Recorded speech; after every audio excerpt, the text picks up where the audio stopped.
Hey, what's up guys? Chelsea, welcome back to Tsukihime Blue Glass Moon. Last time we took care of Arkwid, got her fixed up as well as you can fix up a vampire through human standards anyway, or human means.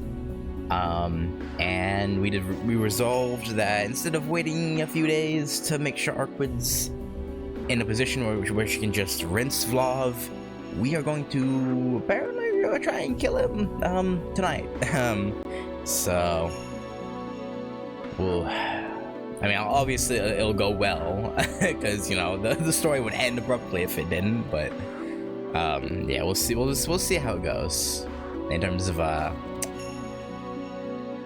what happens. I don't know how to put it, like in terms of how we beat him, because like Shiki pointed out, how is he gonna get close, right? Because of Vlov's flames. So it will be a challenge for show. But anyway, I quickly cook up a simple meal before returning to talk to Arkwid. We've outlined a rough plan. Now we just need to refine it. The main issue is the fire. Unless we manage to do something about that, neither Arkwid nor I will be able to get close enough. Yeah, how we're gonna surprise him though is the real issue.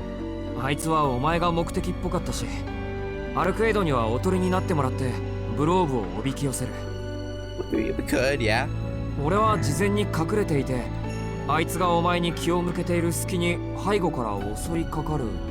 It could work, assuming he's an idiot.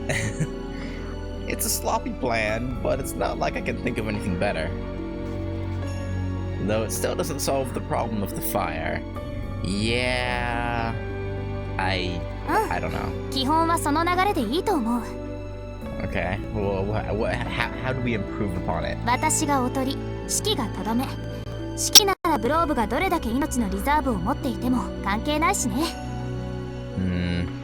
That's putting a lot of faith in us.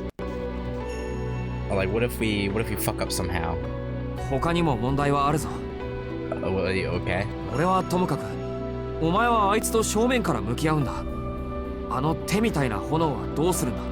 Oh, she'll figure something out, I'm sure. Oh, really?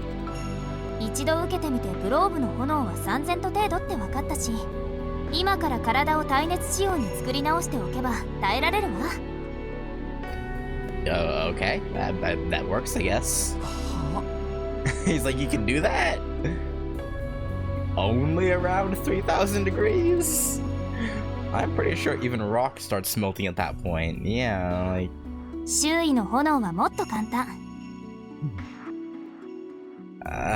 okay.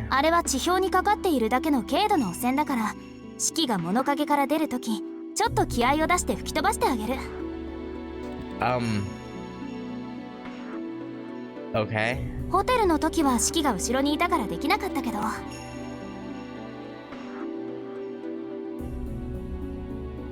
It'll be a cinch, huh? Yeah, I don't know about that. It almost feels too simple, this slapdash plot of ours. But I should put some faith in the woman who saved me from him the first time. Yeah, I guess. Sort of.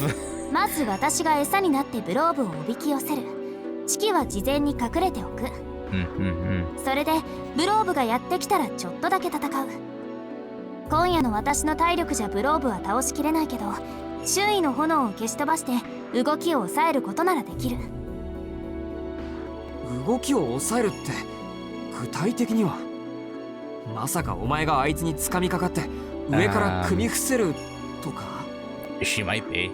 You never know with Arkwid.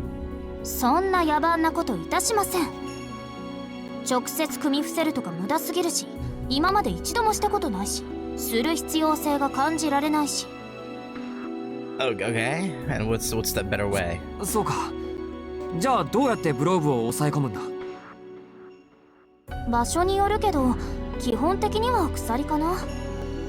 Oh yeah, she has chains in Melty Blood. We never saw it in the original Tsukihime though.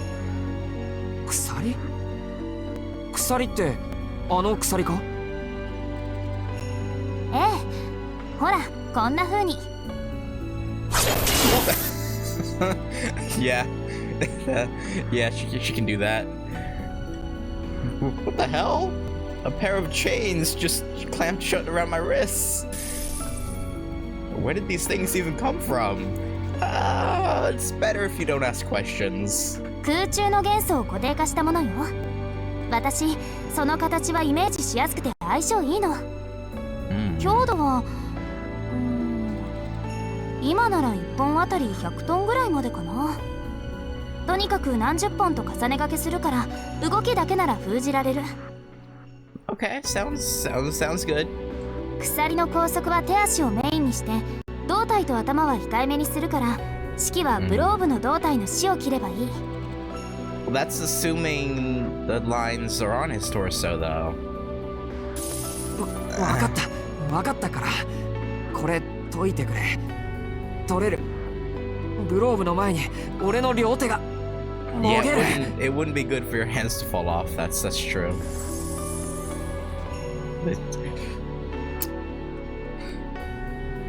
I had a never mind. You know, forget it. I wasn't gonna say anything. The chains dissolve into thin air, disappearing just as quickly as they appeared. And here we've got yet another example of how ridiculously overpowered Arkwid is.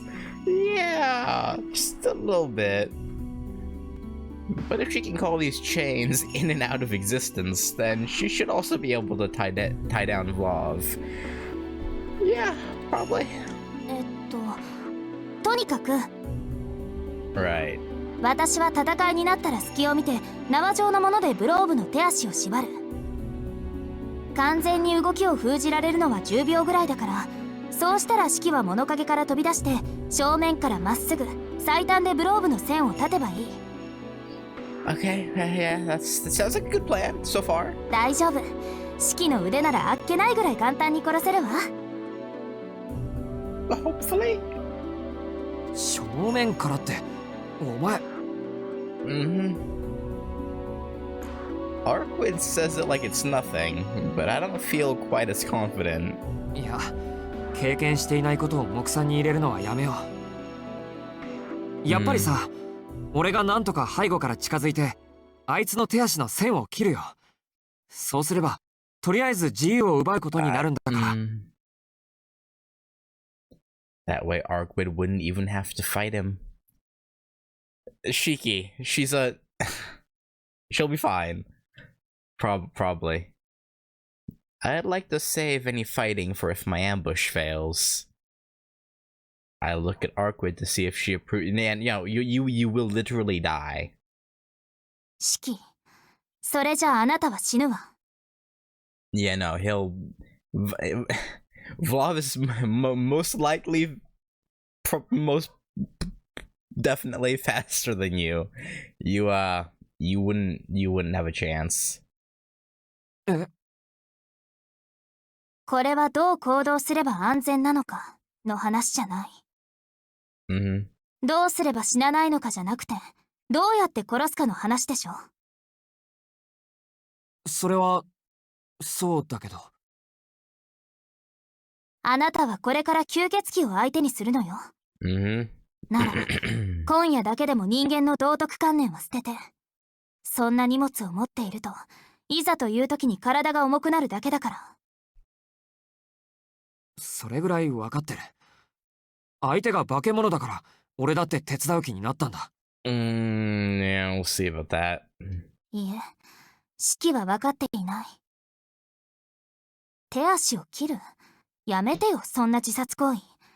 手足を切る暇があるのならまず命を切りなさい。他の生き物ならともかくあなたにだけはそれができるんだから。Yeah. いい？ブローブには反撃の機会を与えないこと。指揮の利点は相手に正体が知られていないことだけなんだから。When Shiki killed his familiars, though, wouldn't you think Vlov would maybe get an inkling.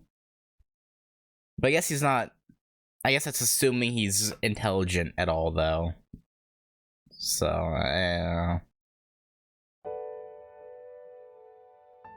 Arkwood leaves me with no room for objection. Her crimson eyes say it all. She's telling me that if I miss my first shot, there'll be no second chances. And she has a point. Every second I waste cutting through his limbs is another second during which he can engulf my body in flames and burn it to crisp. ブローブは夜になればやってくる。その時に私たち、いえ、私とシキであいつをこれ以上ないっていう形で殺すの。どう生き延びるかじゃない。どう殺すのか、それだけを考えなさい。Maybe we'll try. I don't have too much faith in Shiki to not have unnecessary thoughts, but her gaze is fierce with disapproval. She's really angry. Angry at the fact that I'm still being so naive about all this. わかった。俺はためらわない。一息で奴の線を全部切る。それでいいんだろ、アルクエイド。She's like, I don't know about this. The ferocity in her gaze doesn't dim for a second. At least her silence suggests that she approves of my new attitude. Does it? Does it really? I don't know. でもどこで待ち受けようか。このマンションじゃホテルの時と変わらない。人気がなくて俺が隠れられるようなところは。この町の中央公園が最適よ。深夜になれば人通りはないんだし。Yeah, there should be plenty of bushes. それでも通りかかってしまう人がいたのなら、それは純粋にその人に運がなかっただけの話でしょ。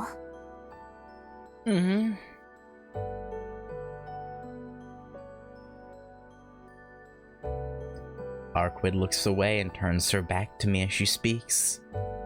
なんだよ。言いたいことがあるなら言えよ。無理よ。結局、シキは一度も殺すと口にしてくれない。Yeah. That's. このままだと最後の瞬間で、あなたはきっとためらう。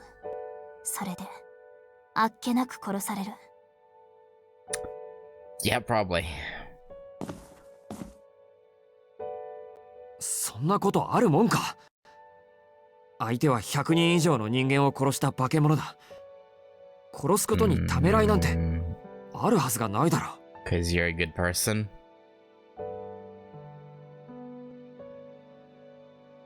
Arkwood sighs softly. シキを魔眼で魅了してしまえば、確実にブローブを仕留められるのにね。どうしてかな。初めてそういう気になったのに、初めてそうするのが嫌になっちゃった。You could ask him for his consent and if he gives it, you could still do that and make sure he does it. Like, because like even Shiki has to be unsure, right? So it's like, why wouldn't he allow it? なんかすごい矛盾。シキを信じるわ。二人でブローブを倒しましょう。Yeah, let's do it. In a flash, her grim tone takes on its usual upbeat lilt again. Her eyes seem filled with trust, yet I can see concern creeping into her smile. Yeah, no, I don't blame her. I don't blame her. I feel like this won't go smoothly. I mean, it didn't with Nero in the original, so yeah, I don't have much faith in it going according to plan. Arkwood and I have arrived at the park a little past 9 p.m. 大事なことだから、もう一度だけ説明しておこうかな。Okay. 長く生きた人には、そのあり方を武器にした懲罰能力がある。吸血種に備わった基本的な能力とは別の、その個体が血を飲むことで持ってしまった特別な呪いみたいなものね。ブローブはその域に達している人よ。使徒を倒すということは、その懲罰能力を破るということ。あの炎を消す手段を獲得しない限り、人間に勝ち目はない。だから、私がブローブの呪いを壊すまで、シキはあいつに近づかないでね。Alright, we can probably do that. Maybe. Our plan is simple. First, Arkwood will lead him here. She told me that vampires can sense one another's location unless they make an effort to conceal their biological wavelength or something. or something. Apparently, Vlov isn't hiding his wavelength at all. Though Arkwood wasn't sure if that was because he doesn't want to, or because he can't. Luckily for us, that means she'll know exactly when Vlov approaches us and where from. Normally, Arkwood would hide her wavelength, but right now she's letting it go free, broadcasting her whereabouts and issuing a challenge to Vlov. Trying to draw him like a moth to the flame. And with a bit of luck, the moth will fly straight into our proverbial zapper. Then all we'll have to do is follow through with the plan. Yeah, simple enough, right?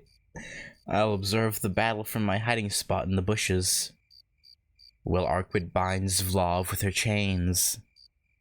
Then at the signal, I'll jump out and cut through his lines. Arkwood doesn't look nervous at all. If anything, she seems a little bored as her gaze lingers over empty space. I wish it could be that calm. I don't know if the audio's picking up the cicadas in the background, but it's unnerving. I grip my knife tight in my pocket. It's a bit nerve-wracking. There are a lot of uncertainties in this plan. Yeah, a few. For one, it hinges on Vlov not noticing me while I hide. True. Arkwood told me that the chances of him noticing me were extremely low, but that doesn't mean they're non-existent. If he does notice me, I'll be done for. I'll be burned alive without any recourse, just like he did to so many within the hotel. Even so, I'm fine with those odds. I agreed to this plan knowing full well the risks involved. There's just one more major variable. What if Arkwood can't bind Vlov? In other words, what if Vlov manages to beat Arkwood? I'd have to deal with him by myself. It'd come down to me and a single knife to defeat Vlov and save Arkwood. Can I even do such a thing? Probably not. Realistically. Also, hang on.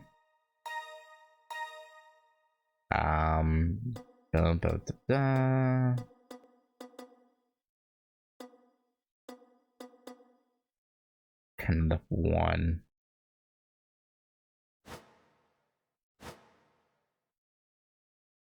Can I even do such a thing? Yeah, no, probably not. Can I face those flames alone? Just the thought of it makes me tremble. I tighten my grip on the knife, coiling my fingers around the handle so hard it hurts. An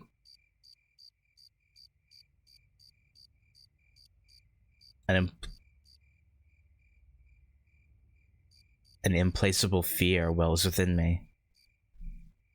I can't even pin down what I'm afraid of. 怖いの、シキ。A little bit. Before I realize it, Arkwood is standing right in front of me. How pathetic. My quivering must have gotten pretty bad if she noticed. ああ、めちゃくちゃ怖い。あの吸血鬼が近づいてくるかと思うだけで泣きたくなる。Yeah, no, fair enough. I would freak the fuck out too. シキ、泣いてないけど Huh? What, huh? 必死に我慢してんだよ。わかれ、バカ。Right. She's so bad at reading the mood. I wish she would have the slightest clue of what I'm feeling. Why is she the one who's looking hurt? You called her an idiot! What do you mean? Arkwood purses her lips, seemingly dissatisfied with my answer. ところで、私もその吸血鬼なんだけど。Well, you're different. ああ、知ってるよ。何度も聞いた。だから、吸血鬼である私が怖くないの 'Cause you're attractive, I guess? I don't know. 今までのあなたの定義からすると、生き物として嫌悪の対象になると思うんだけど。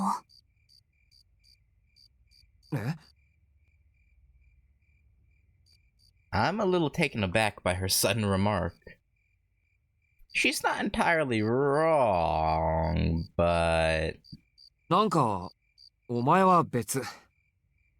だって血を吸ったことないんだろ。ならいい。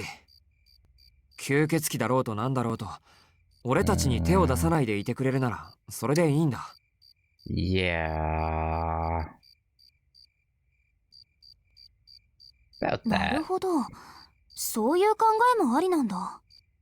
Yeah, I guess it is. I guess that convinced her. It's like Arkwood's previous hang-ups slid off her like water off a duck's back. So Arkwood, you gonna come clean to Shiki or no? No? Yeah, she will later. She will later. If you know, you know. The hands on the clock indicates now 10 p.m. According to Arkwood, this is when vampires start to get active. He's likely coming up above ground now. I don't know where he's holed up, but he'll notice Arkwood's presence as soon as he wakes, and likely make a beeline for the park. 正気 What? Arkwood's demeanor shifts. Her words drip with contempt as she turns away from me, peering north towards the station. アルクエド。 Is he going away from us? 信じられない。あいつ、本当にその一人なの Yeah? I follow...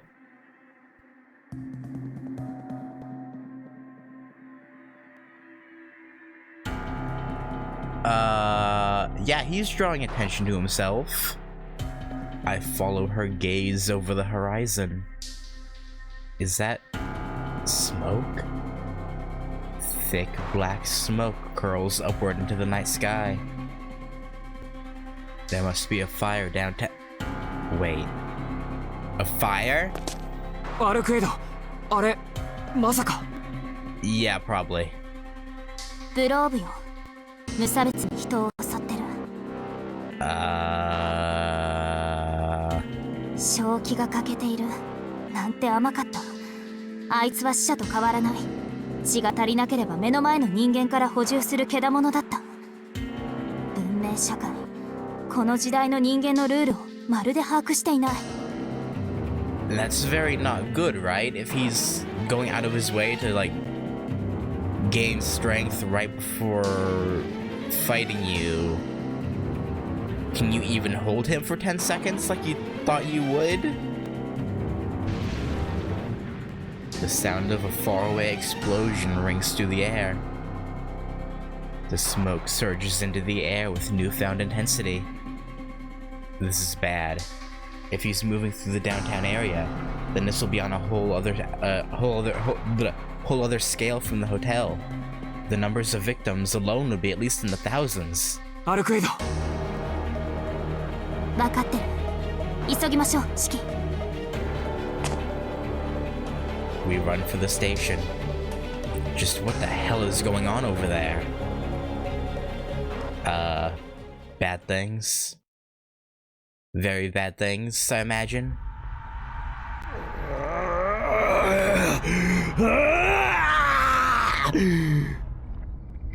Hi, Vlov.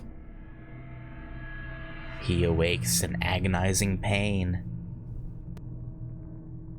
His screams pierce the air. There was a loud grinding noise like a piece of metal getting caught in a blender. His cries are horrific, otherworldly, so horrific they even make his minions tremble.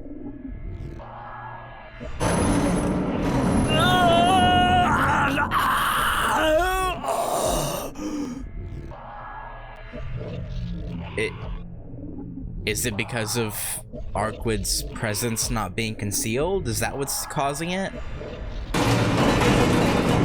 He writhes and flails and lashes about, but none of his protests numb the pain enveloping his entire being. The skin at his fingertips splits and cracks. Acid oozes from within his bones, melting and gnawing at his body from the inside out. His heart shrivels and corrodes from the necrosis, only to regenerate again, forcing him to prolong his own suffering. An unending cycle of torture, doomed to last as long as he lives. His only escape would have been death, but even that salvation was stolen from him long ago.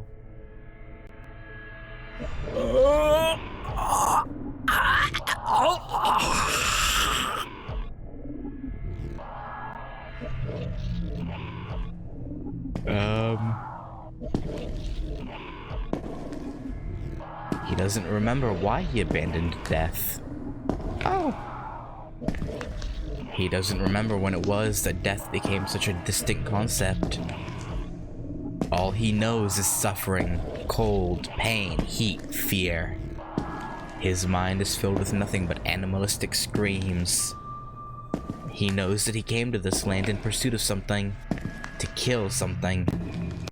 He left the women he loved behind and crossed the turbulent waters. This is his last chance. He's prepared to reclaim it all, leaving himself no hope for a return journey. The only question is how much remains for him to recover. Day by day, sanity is stripped from his mind. Day by day, the curse consumes his body. Was this fate bestowed upon him as punishment for crimes committed in some distant past? Not even he remembers. He's already forgotten so many things. Whatever it is he yearns to take back, his sanity is no longer on the table. Sanity was lost to him long ago. Sanity can never be found again. His wealth and assets too were lost when he traversed the oceans, and now there is no way for him to return to his homeland. The only way for him to survive is to turn this foreign land into his second domain.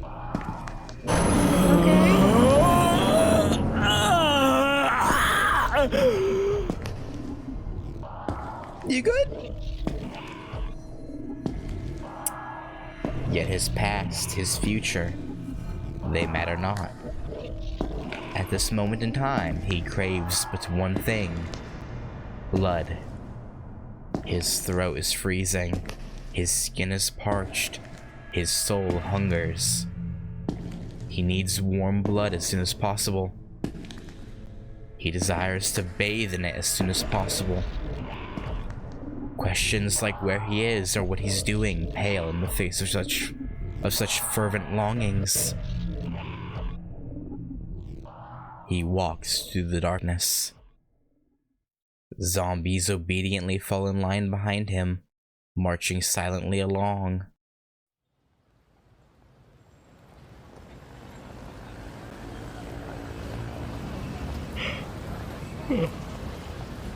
Sorry, again, early morning. The metal box carries him to the surface, where he creeps outside into the brightly lit streets. That very instant. Yeah. Azure flames spill out, flooding the area around him like a ripple on a lake.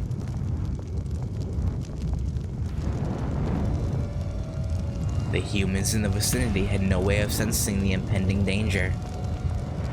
Shrouded by a blue haze, he mindlessly steps out onto the crosswalk, ignoring the blinking traffic lights and the van that threatens to crash into him.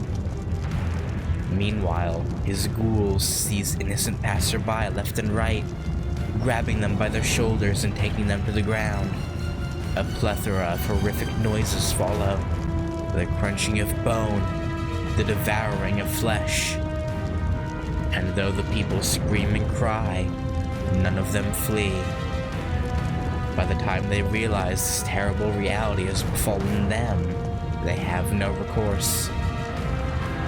The van collides with the strange man, but at the moment of impact, it is split down the center. In less than a minute, those caught by the ghouls are reduced to pitiful scraps of flesh. Flames fan out through the area, scorching the legs of those trying to escape until they are little more than charred stumps. Their wriggling torsos remain behind as fodder for the ghouls to feed on. Hell's pandemonium given life on Earth. I don't know. Why? In the middle of the pandemonium, the man regains a glimmer of reason. He squints at the dazzling lights around him. Though his thoughts are still drenched in his own pain, the sight stirs disgust within him, providing a brief moment of clarity.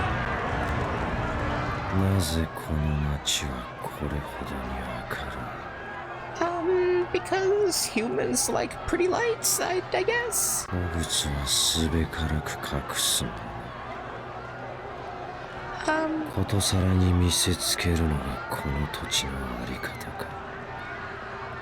I guess, maybe, yeah.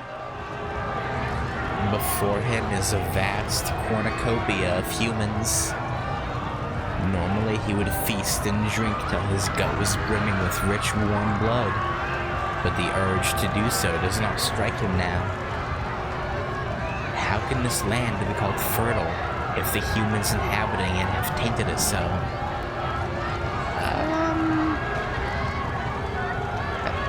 I don't know.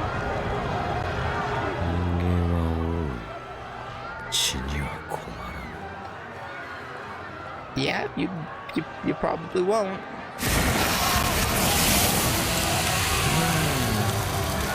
The azure flames surround the living dead.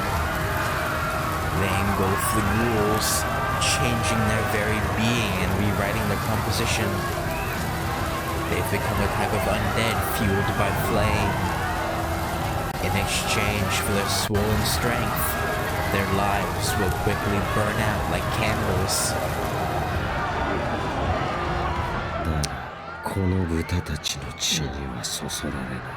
Yeah, you want the blood of a true ancestor, huh? His physiological disgust only amplifies his curse. Blue flames spill from his being, rushing across the asphalt like a river bursting free from its dam. There it finds and claws and devours all living things.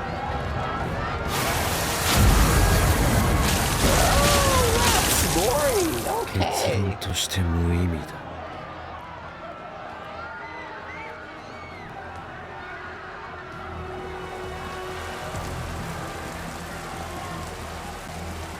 The seared human fruits burst and spew their warm juices as he tramples over their flesh.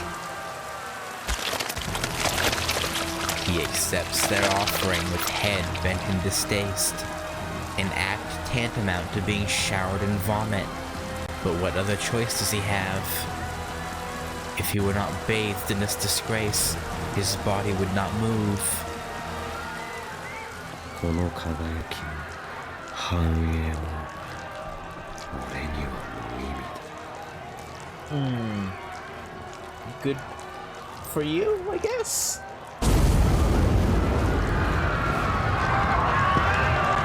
The burning zombies fell back into line behind him like a ghastly parade. He does not remember what he was chasing. But until he remembers, there is only one thing for him to do. A much-needed service that he is to provide. He sneers, thinking how these humans ought to suffer and die. Yes, this bloated den of humanity deserves a wretched end.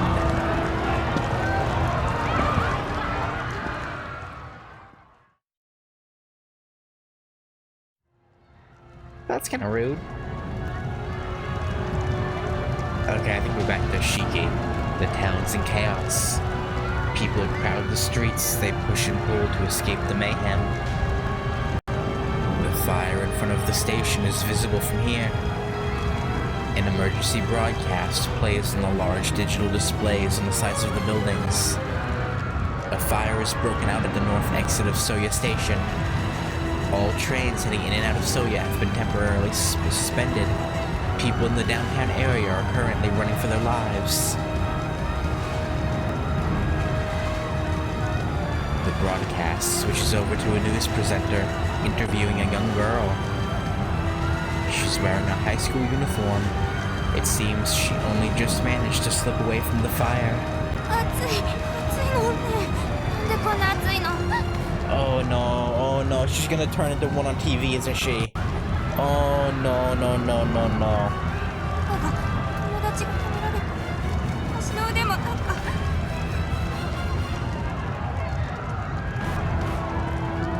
死んだのに動いているの、燃えてるのに笑ってるの。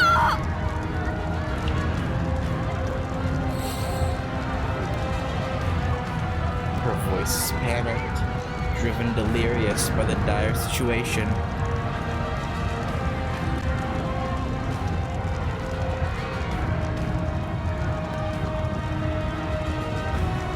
The fire spreads relentlessly, and the entire neighborhood has been urged to evacuate.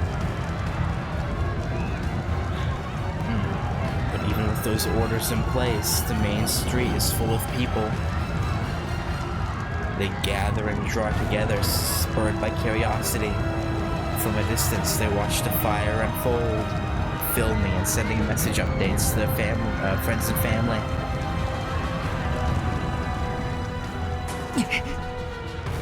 Yeah, there's a barricade. The road to the station has already been blocked off. Fire prevention, perhaps? No, it's too soon for that. There's still too many people in the area to be blocking it off like this. It's almost like they're trying to keep whatever's inside from escaping. Yeah, I wonder why. We aren't getting through this way. I mean, Arkwid can just jump over it. She could probably throw you over it. Or just hold you in her arms and jump over. Shiki, こっち。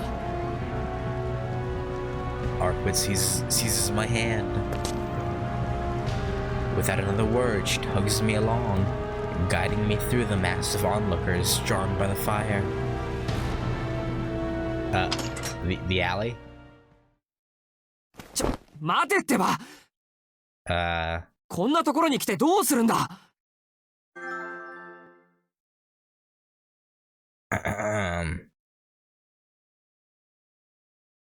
She lets go of my hand. Arkwid slowly scans the wall of the nearest building. これならいけそう。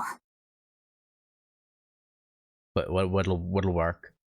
Are you gonna scale the building like using like the AC units?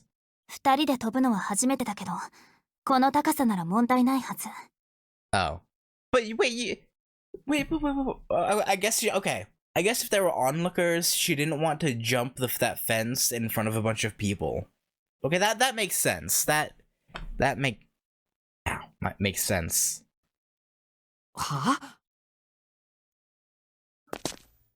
It's getting there. Arquid doesn't hesitate for even a second. She grabs my arms as if to secure me. 上まで飛ぶわ。しっかり捕まってなさい、シキ。Okay. うわ But yeah, I would react like that too. Like, oh. うわ Oh yeah, no, you more than managed that height. You fucking cleared that shit. うわ Hey, wait, wasn't this one of the promotional images? I feel like I've seen this before. Or maybe it was in the intro, like, opening cutscene thing. That we didn't see until, like, episode 5, but whatever. Maybe. Or no, it was like episode 8 that we saw it. Something like that. We're flying. No, you just jumped. And the jump, it launched you very far. No, we're jumping. Yeah, there you go. Arquid leaped against the wall, bouncing off it and onto the next. Multiple times until we found ourselves soaring above the rooftops and high across the skies. With me in tow, of course. あおばうわ We're so high up, I'm going to lose it. How high are we even? We're above the buildings, so this is what, 40 meters? Higher? A 20-meter high roller coaster is enough to give me a heart attack. And this has got to be double that. All with my feet dangling over open space. シキ、黙ってないと下噛んじゃうよ。 Well, can you blame him? Well, I guess you wouldn't know that this is horrifying, would you? Okay, you know what? Whatever. Arquid tilts her head at my screams. But having said that, her movements only grow more turbulent. She jumps from building to building, bouncing off the rooftops like she were a rabbit, hopping around the moon. Is this a reference to Dragon Ball? Because, what, Boss Rabbit, Mafia Rabbit, was put on the moon? Or is this just a Japanese saying that I'm not familiar with? I don't know. Oh, okay.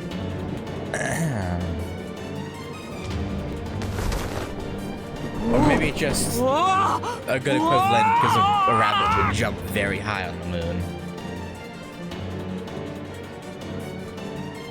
Wow. I like to think it was a cheeky reference to Dragon Ball. I don't know. This is my expression tightens as my body is subjected to forces unimaginable. But just as I'm beginning to enjoy the experience, we come to a full stop. Oh. Well, ask nicely and maybe she'll take you for a hop around the roofs later. We're atop a tall building that provides us a panorama of the city. A rooftop garden concealed from unwanted eyes. Yet here we stand.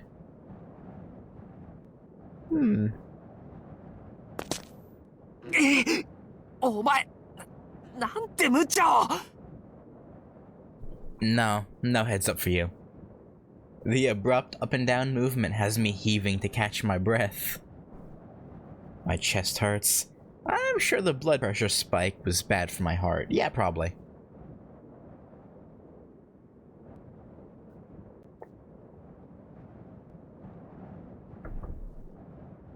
And even though there was no change in air pressure, my whole body is rigid from coming to such an abrupt halt.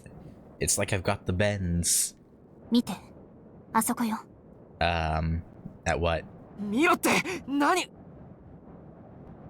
I don't manage to finish the thought. For a moment, I even forget about my racing heart. It's all on fire. Yeah! Our city. This place that I know so well.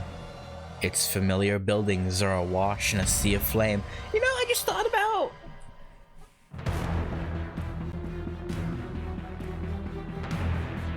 Akiha!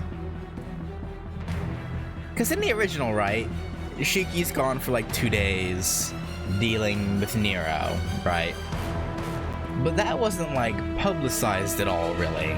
Aside from the hotel, kind of, but this is on a whole other scale.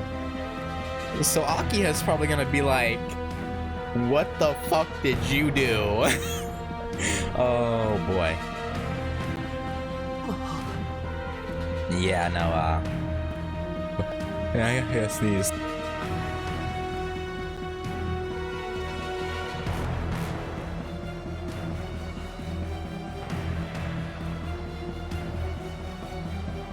I feel the nose tickle for a sneeze, but it's not coming. My eyes adjust to the sight, and I see the tragedy play out in full view.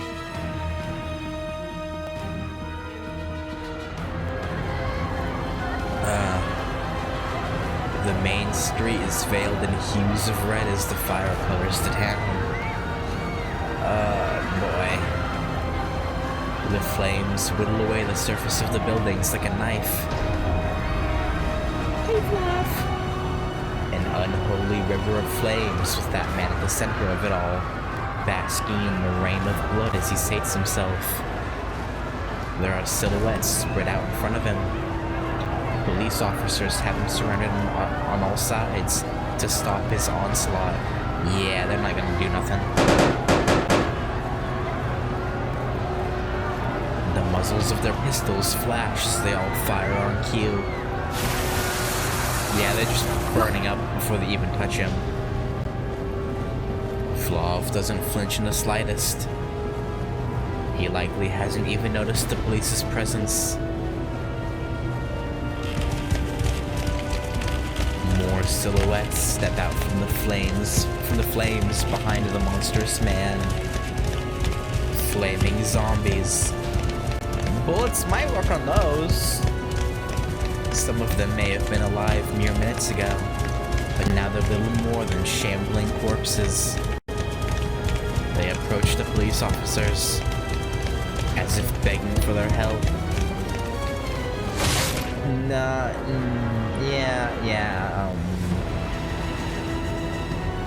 I don't know why the police didn't run. Police got marked. Utter disbelief coats my voice. It's too late to turn back now.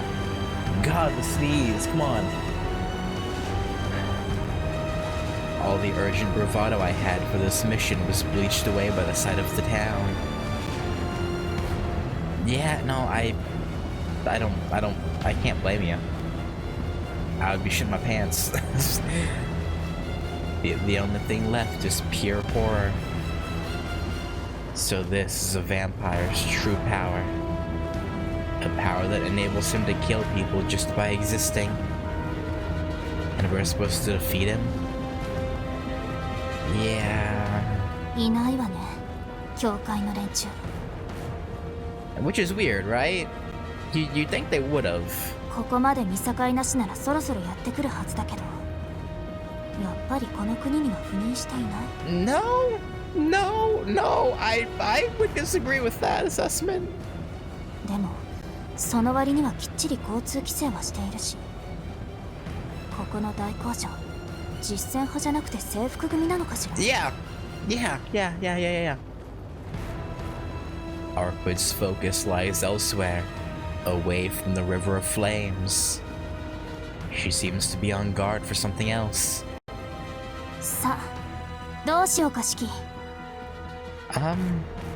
Well, we should probably do something about that.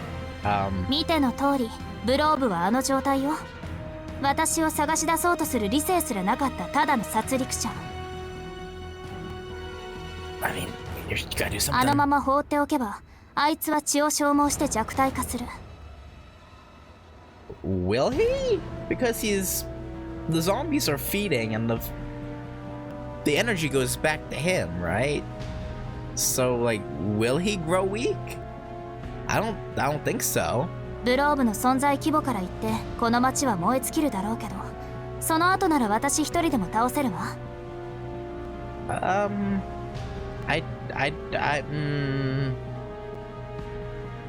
I'd rather not do that. 楽をして傍観をする？それとも I know what she's saying. Do I want to brave the danger to save these lives? She must already know my answer, but she's still checking my resolve one last time. A chill crawls down my back, but I stare back with as much willpower as I can muster. Yeah, we have to do something now. 方針に変更なしなのね。 Yeah, so it does. これを見ても気が変わらないなんて Yeah. あなたもブローブのことは言えないかも。 Well, yeah, no, you probably, you got a point. でもどうするの？私はこのまま始めても構わないけど。 Okay. Starting? Is she saying she can change the location of the battle? なんとかできるのか、あの状況。うまくいけば私も人目につくのは避けたいし。 Yeah. 頼む、今すぐあいつを叩き出してくれ。了解。ならあいつごとそこに落とすわ。 Wait. Are you gonna punch a hole into the concrete? To take him down and... Wait. あの下なんか空洞みたいだし。 Oh. Okay, how are you gonna get him below? Take him below? A cavern? What is she talking about? Never mind. This isn't the time to be asking questions. We've got to get him away from here as fast as we can. でも約束は忘れないで。ちゃんと後からついてきてね。 Yeah, I know. I know. And before my mind has to catch up with all she said, Arkwid jumps. You could have taken us down to the street first so we, can get there quickly. Oh boy. I'm pretty sure I have an idea about what she's about to do. I hope I'm wrong. Actually, no, I hope I'm right, actually. She abandons me on the roof and leaps into the void.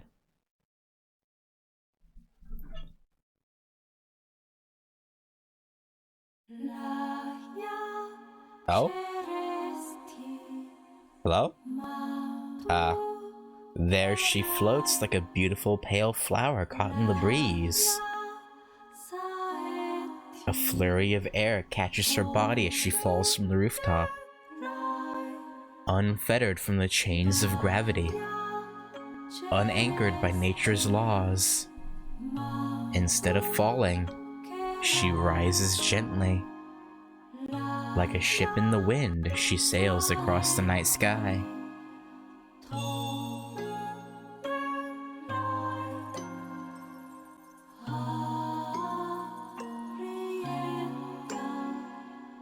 I can't even be surprised.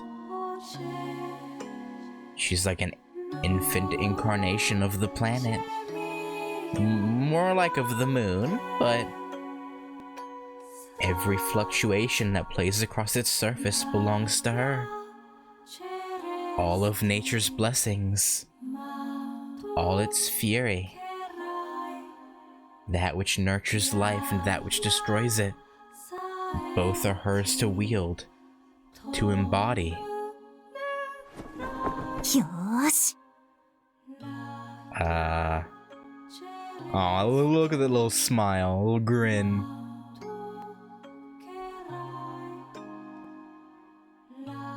The beautiful flower swivels her body away from the moon. Her attention shifts from the skies to the ground.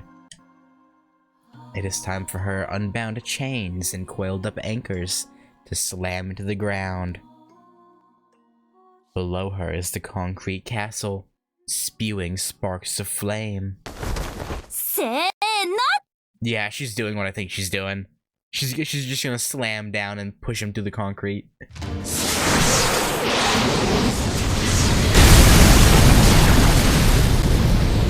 The flower that bloomed in the night sky transforms into a falling star. The moon lily becomes a tempest to blow away the conflagration.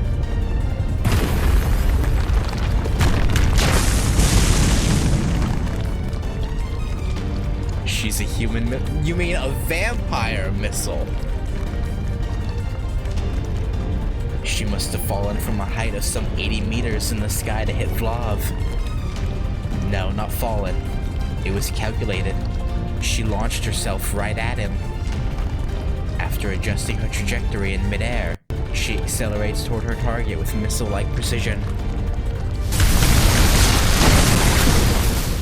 The dirt and debris erupts in a cloud around the impact site.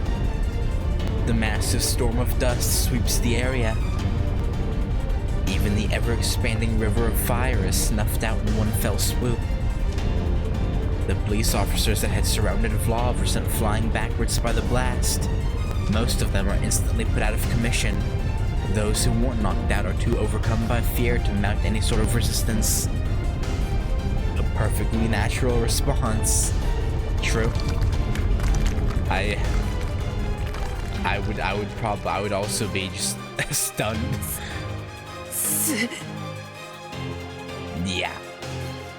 As the dust settles, unveiling the scene below. Or what's left of it anyway. Arquid's attack didn't just take out Vlov. She plunged into the earth and shattered through its surface, taking a section of the station's north exit and a good chunk of the shopping district down with her. So this is what she meant when she said she'd take him down. The crater has got to be at least 40 meters deep. It feels like I'm witnessing the spectacle of nature on par with the Amazon rainforest or Niagara Falls. 少しは加減しろあのバカ Probably not. Of course, this isn't praise. でもすごいなクソ偶然かそれとも計算か A little bit of both. Probably a bit of both. From my vantage point on the rooftop, I don't spot any casualties. It's good. It's good. Police officers outside of the blast zone come rushing in to tend to their unconscious brethren. They then set out to withdraw from the area. As a result, the vicinity is completely cleared of human life. She's one hell of a force to be reckoned with. Yeah. Yeah, you should probably get down there. Was that Vlov's fire? Maybe Arquid missed her target, or Vlov managed to dodge just in time. Either way, he's still alive. What a monster, surviving a blast like that. But something is chasing him down within the flames. Yeah! Get down there, Shiki!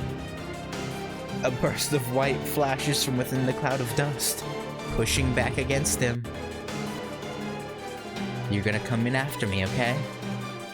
Arquid's words echo in my mind. Yeah, go, go, go, go, go! There'll be time to think later. For now, I've gotta get down from here. Run, mother trucker, run! I make for the stairs. I cut through the lock on the door with my knife.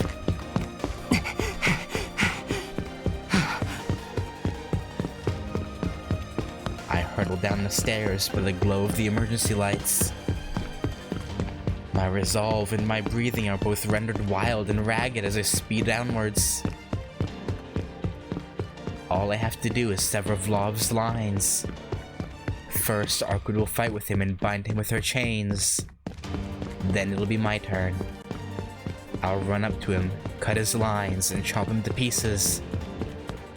What Arquid did just now is truly amazing. It's no wonder she insisted she could restrain him. That said, yeah, you gotta get there before she's tired out. Vlov is still alive and well. There's a chance that Arquid underestimated him. And if she did, her wounds put her at a disadvantage. Worst case scenario, I'll have to face Vlov alone. No, that won't happen. We didn't plan for the worst because there was never any need to. Because if Arquid were defeated, there'd be no option for me but to run away. Yeah, no, you would be toast without Arquid, realistically. At last, I make it to an elevator. I throw myself inside and slam the button for the first floor. There's no more time for doubts. Even if there was, I'm in way too deep to voice them. I try to take a deep breath and check myself over. Good. Still in one piece. Body's still moving. The only parts that feel stiff are my fingers. They're gripped so tightly around my knife that they don't even feel like they're part of my own body.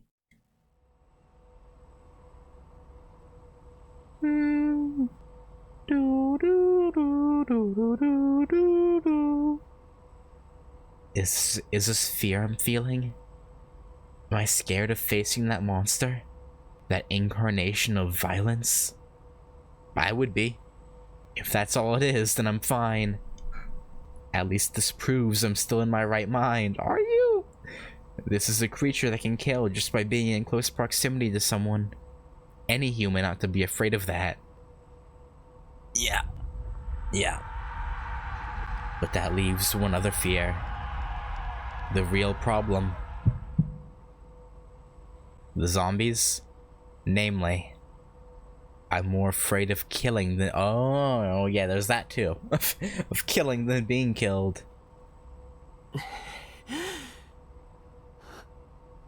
My breathing quickens. My heart thumps faster in my chest, like it's trying to break free from my body. I arrive at the first floor. Adjusting my grip on my knife, I run as fast as I can towards the crater. I know you said 40 meters, but yeah, I don't know how he's gonna get down. Like, how are you, I step out of the building and witness the mountain of rubble before me. Slowly, I inch closer to the crater, stopping just short of where the ground caved in to peer over the edge. Oh? I like how we've gotten some unique shots in this section. Like seeing Shiki's back when we're hopping across the roofs. Now we see Shiki peering over. There was a park here once, but there's no trace of it now. The debris is scattered across the slope, all the way down to where it bottoms out into the cavern. It looks like it'll be too steep to climb back up, though I should be able to get down safely enough. Yeah, assuming Awkward has the strength, she can jump out of there with you. Which is why I... Ooh. Well, I'm actually not sure. I'm going to assume choice 1 will get us killed. Probably. I'm not entirely sure though.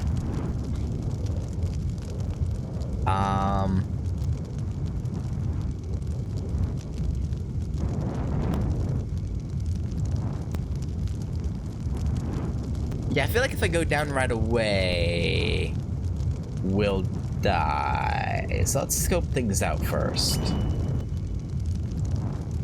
I can't go down there now. The pit below is filled with azure flames as far as the eye can see.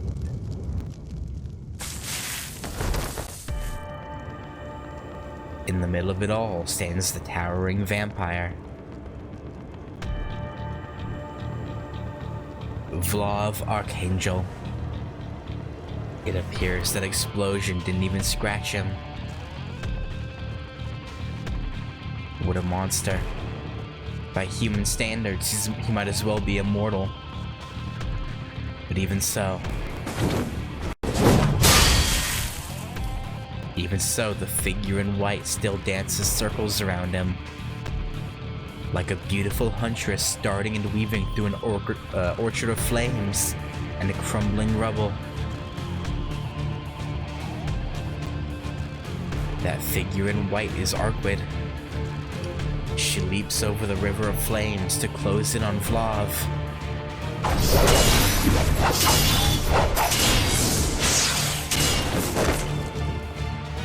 In his hand is some crude weapon. At a glance, it looks like a longsword, but its blade is shaped like a machete. Arkwid, on the other hand, is fighting back against him with her bare hands. She's only got her legs to run and her clawed hands to strike. Yet even so, this proves enough to counter Vlov's machete. He's forced backwards after one tremendous blow. This is a dope shot. Wait, hang on, let me get my...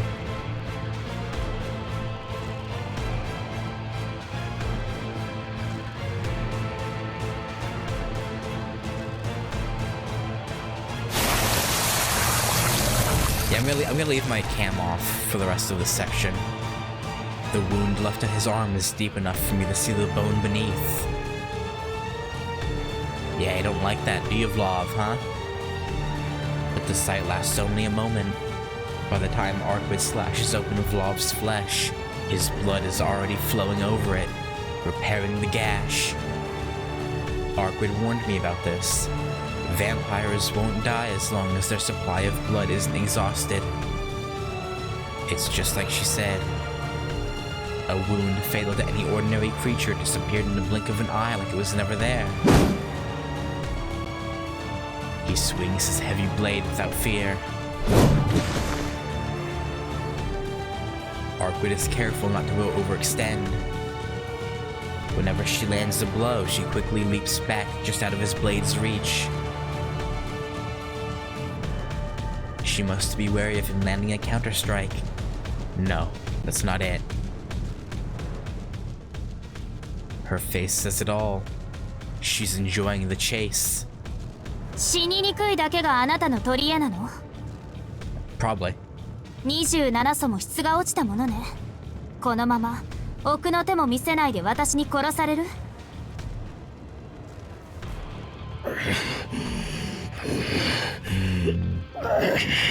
Yeah, Vlov. Go on, show us your trump card. Do it.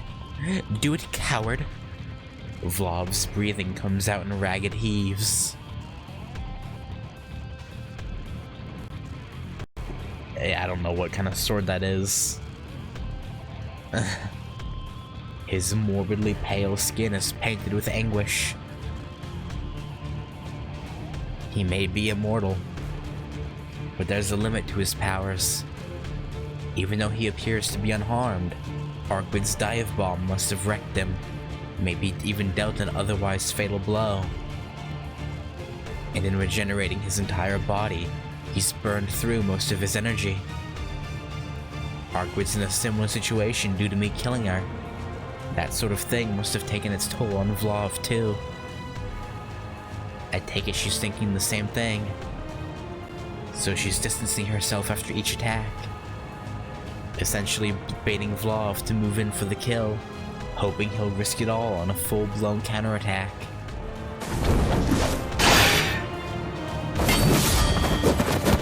The metallic ringing of blows reverberates through the air. Vlov's breathing is a mess. What? An awful, foreboding chill creeps up my back. Arkwid's got the upper hand, and Vlov is clearly getting exhausted. So why am I feeling so uneasy, watching this all unfold? It's as if Arkwid's claws are no longer hitting him like they were before. Worse. Despite Vlov's ragged appearance, swordplay, no, machete play, is still top-notch. It's as if he can see right through Arkwid's actions, anticipating and calculating her every move. But worst of all, he still hasn't used that flaming claw of his yet. Is he just... is he weakening her before...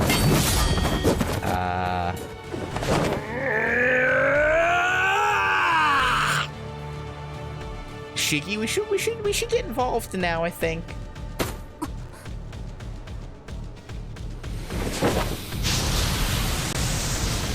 Vlov howls. The fire shudders and soars in response. Swirling several meters high, the flames grow into an inferno that towers over the both of them. They then split into countless blazing branches. The underground Colosseum has morphed into a jungle of flame. Walls of fire press in around Arkwid, blocking off her escape routes.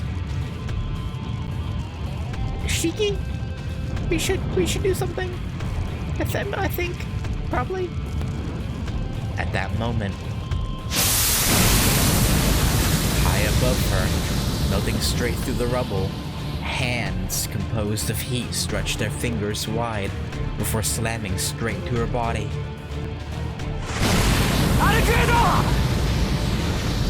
Okay, I guess I chose wrong. I should have gone down immediately. In that 1 second, the tides shift in Vlov's I almost said favor. Arkwid told me that she could withstand temperatures up to 3,000 degrees. But these flames just burn straight through concrete. They've got to be far hotter than that. Vlov stacked 3 of those fiery hands atop one another. A strike like that wouldn't even leave ashes behind. She never had a chance of escape, and now the fire only serves to lap up its prey. That's how it ends for the woman in white, incinerated without a trace. I really thought I chose the right choice. Oh? Never mind. That is, if this had happened last night. Oh. Hello?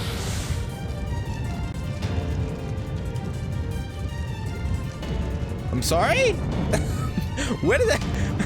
A magical girl transformation? Like what? What the hell? Where'd these clothes come from?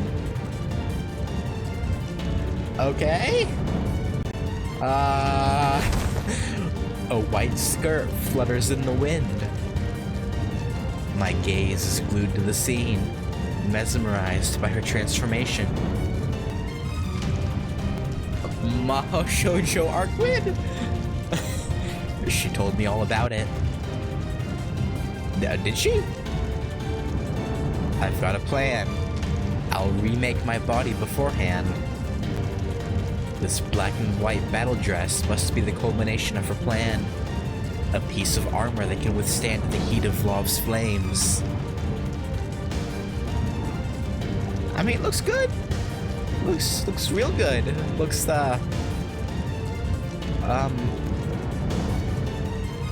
like this might be the best best outfit I've seen her in. I wonder if it looks the way it does because it absorbed his flames, or if Arkwid made it that way. I don't know. Either way, the flames have no effect on her now. Her plan went off without a hitch. It's good. I think fighting in high heels is an interesting decision, but Arkwid's victory was all but assured once she figured out that fire was Vlov's main weapon of attack back in the hotel. Vlov assails her with more fiery claws, but Arkwid bats them away with a casual flick of her left wrist. As easily as parting her hair, she cleaves through the wall of flames, scattering them left and right. The sparks that manage to touch her white dress sizzle and fade in submission. Her golden hair streaks behind her like a shooting star. Yeah, you're done for, Vlov. She ain't even the final boss. The way she moves and swings her claws now is unlike anything I've seen her do so far. Vlov is forced to stumble back, helpless against her onslaught. The difference between them is astounding. It's hardly even a contest anymore. Vlov went from hunter to hunted the second his flames were rendered useless.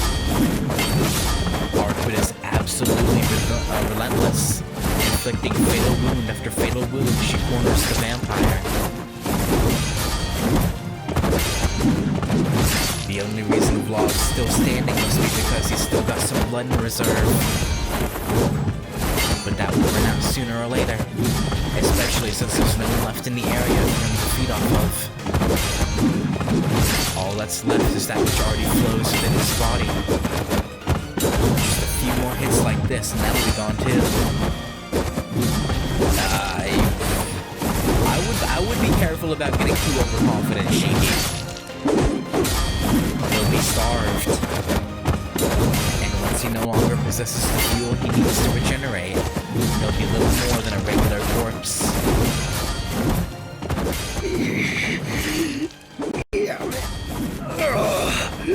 But stop what? Stop your slaughter of innocent people?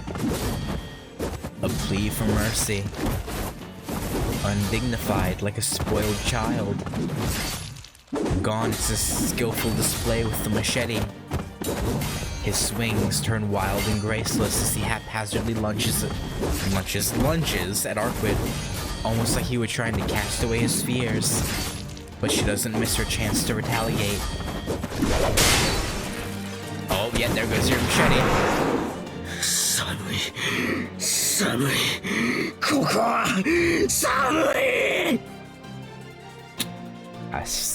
I'm assuming that means you're out of blood.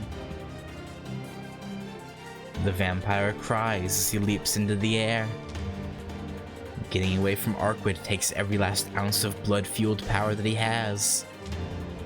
He flees, soaring higher and higher, aiming past the confines of the crater. Even a 40-meter deep crater isn't enough to keep him trapped. It's likely that he intends to scour the surface for more blood to replenish his supply.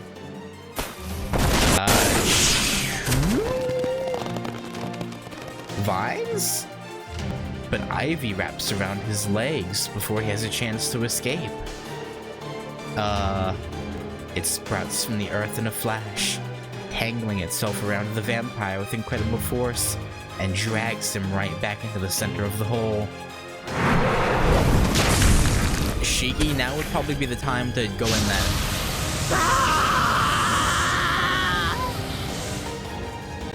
The river of fire at Vlov's feet is reignited. I watch as the azure flames turn the ivy to ashes.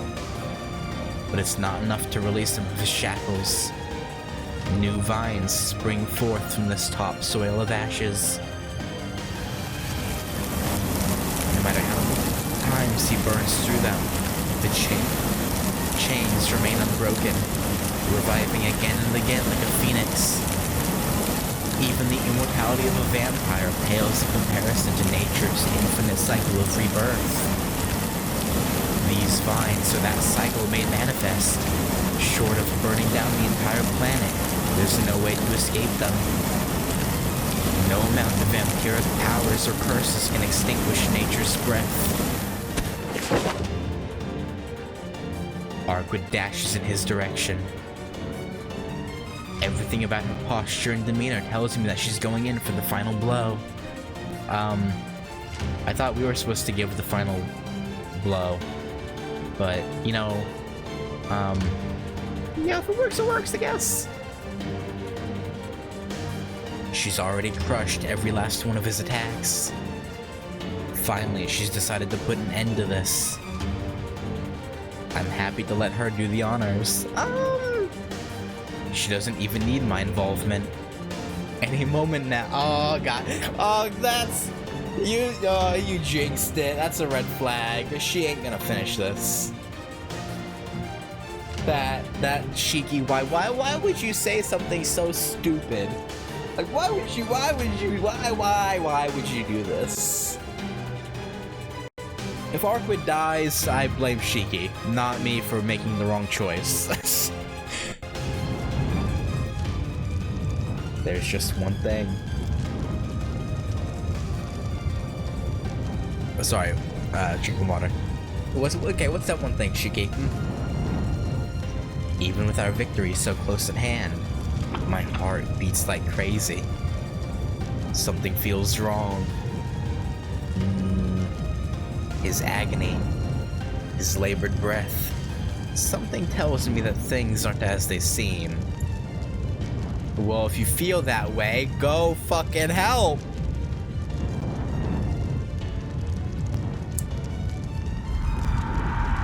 The anguish painted on his sallow face is clearer than ever. In this incandescence, he alone inhabits a different world. A white breath so out of place amidst the fiery sea that envelops him. I know that look in his eyes. It's one of obsession and of self-preservation. He is both the aggressor and the victim, which is when I realize that we made a huge mistake. You mean you made a mistake? I didn't do anything. I didn't make a choice. You made the choice. I don't know what you're talking about, Shiki. Arkwid's victory is already guaranteed. I'd be an idiot to try and interfere now. Are you sure about that? I ought to sit here and observe. No, you shouldn't. There's no need for me to plunge into that hellscape. Knowing that Okay, maybe me staying up here wasn't the wrong choice. Maybe I would have died, like, immediately if I went down. Maybe this is the choice.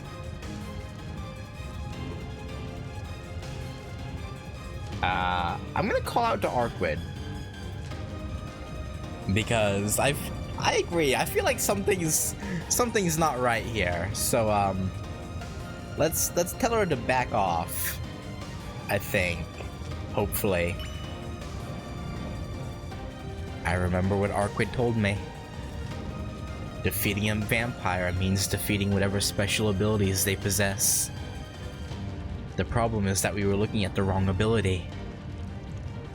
Oh? In focusing on the fire, we overlooked everything else. But that's not where his true power lies. 違う逆なんだアルクエイド What? What do you mean other way around? I shouted her from high above. But I'm too far. My voice won't reach her. Despite it all, I scream with all my might. I know what type of power this vampire wields. Okay. It's not heat, but...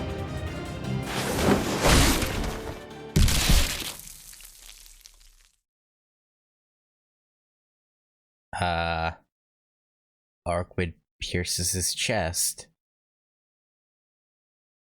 Why do I feel like this is bad? Blood spurts out from the wound.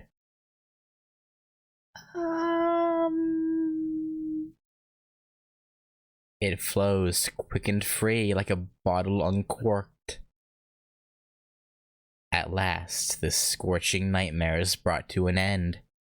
I don't know about that.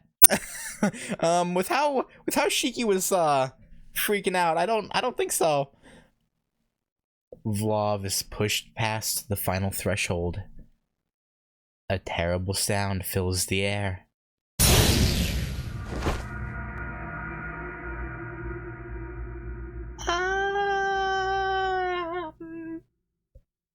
It rends time and space as the vampire reveals its true form. What do we mean by true form? The atmosphere crackles and sparks.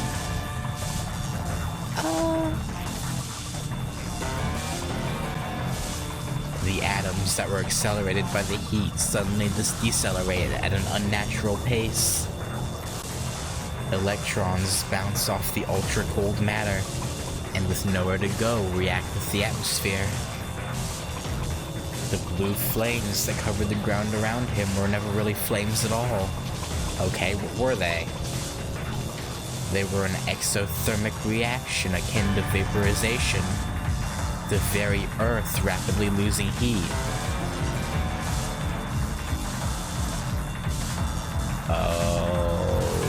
Okay. 本当に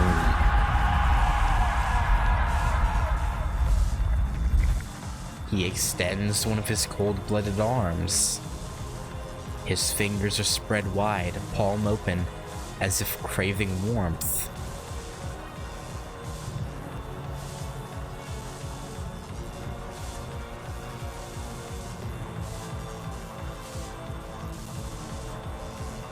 Okay, my best guess is he has ice powers, not heat, or, not heat powers. And he's so cold that he draws the heat from the earth to keep himself warm? That would explain why he's wearing that coat.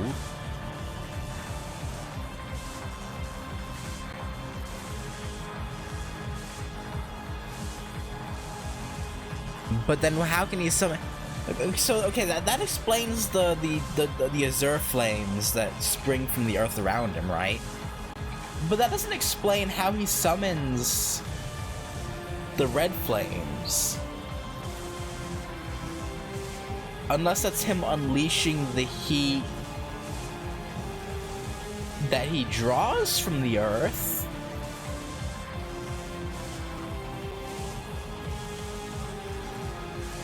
Maybe, I guess. ここは寒い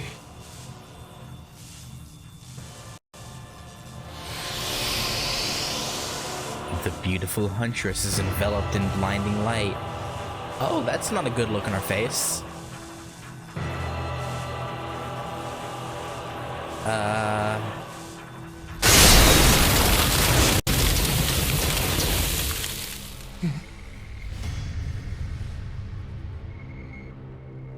It wasn't just the temperature that dropped. The world itself underwent a drastic change. A torrent of ice blows Arcwood away and engulfs the city beyond. Everything is frozen, from the ground in the pit below to the roofs of the skyscrapers. All in a flash. I wonder if anyone was left in those buildings. If there are people who still hadn't been evacuated, then the sheer cold would have robbed them of their heat, and it killed them in an instant. A shiver runs down my back at the sight before me. I'm afraid to think of what might follow this. It's stupid luck that I'm even alive now. Had I been behind Arcwood on the other side of the crater, I would have been frozen alive.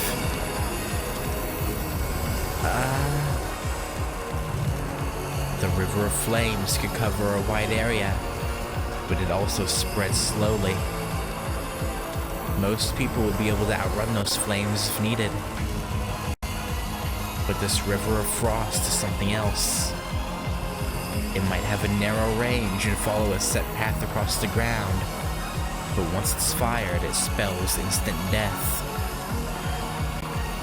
If he manages to escape above ground, he'll slaughter the whole town. Yes, Harper. No, she's probably not okay. Let's be real here.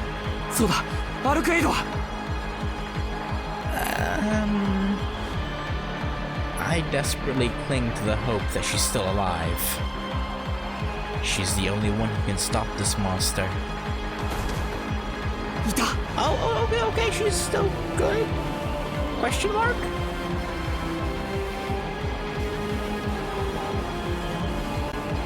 I spot her in the middle of the glacial river. Thank God for Arkwood being tough as nails. It looks like that blast of ice didn't even dent her. そういうこと。 Yeah. あなたは正気がないんじゃなくて正気から逃げていたのね。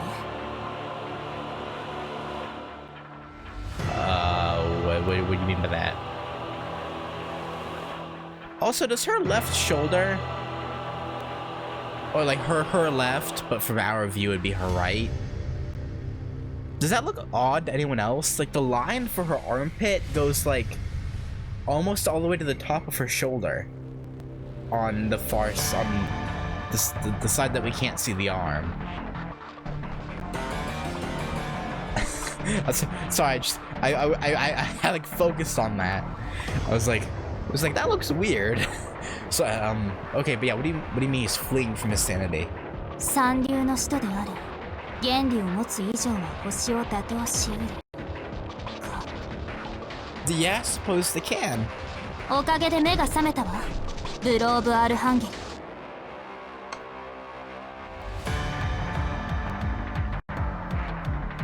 Arkwood stands untouched at the center of the glacier. Vlov's gaze is as cold as the ice that surrounds him. His eyes are no longer filled with the same pain and agony as before. They're the eyes of a hunter now, stalking his prey on the snowy tundra.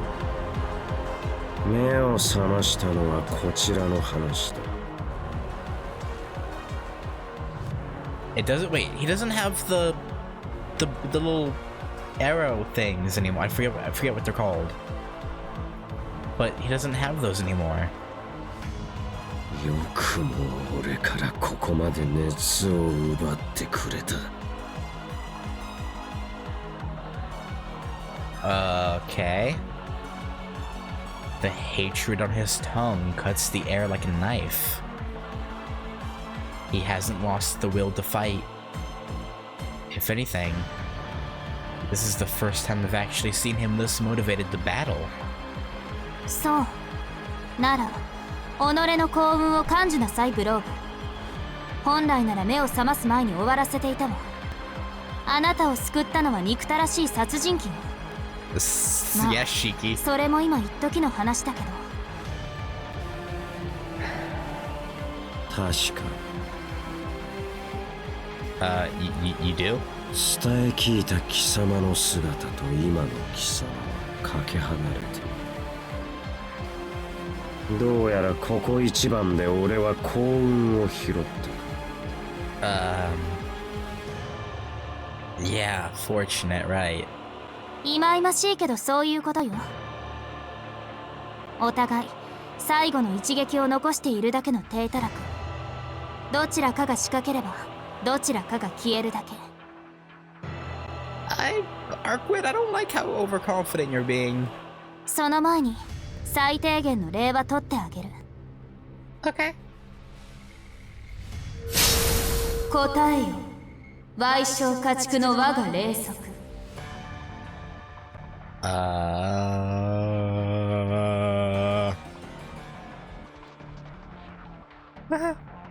その証、根の病巣、大臼のごときその穴蔵。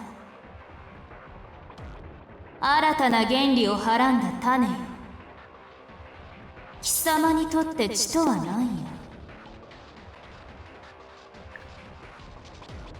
Why is it kinda hot? I mean, what?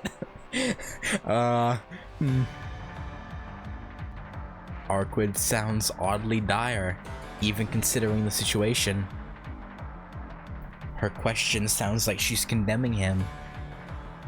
Even Vlov looks like he was taken by surprise. 慎んで答えよう。俺にとって血液とは断そのもの。 Okay, that makes sense. 生命の熱さ、我が凍傷を癒す霊薬、我が世界、我が原理を回すもの。しかり、血液がなければ俺はこの寒さに凍りつく。Okay. His tone belies an honest reverence as he clarifies his true nature. 思い出した。人間を嫌い、恐れ、避けようと絶海を漂流し、城を構えた変わり者。Okay. 27祖の一人、ゼリア・アッヘンバウム。1000年を超える原理を持ちながら子を作らずに領地を治めていたと聞いたけど、そう。Didn't he say his sire killed himself? Like earlier, like when we first met him? つまり殺して奪ったのね。そうだ。俺は後継者ではない。ただの騎士だ。騎士だった。永遠など俺には手に余るものだ。I thought when we first met him, he said his sire ended himself, but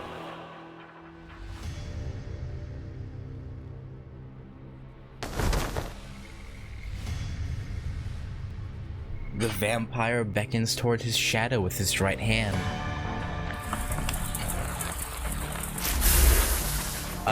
What's that? Out of his unnaturally stretched umbra emerges a strange and massive weapon. Was he a member of the church? Because he talked about being a knight.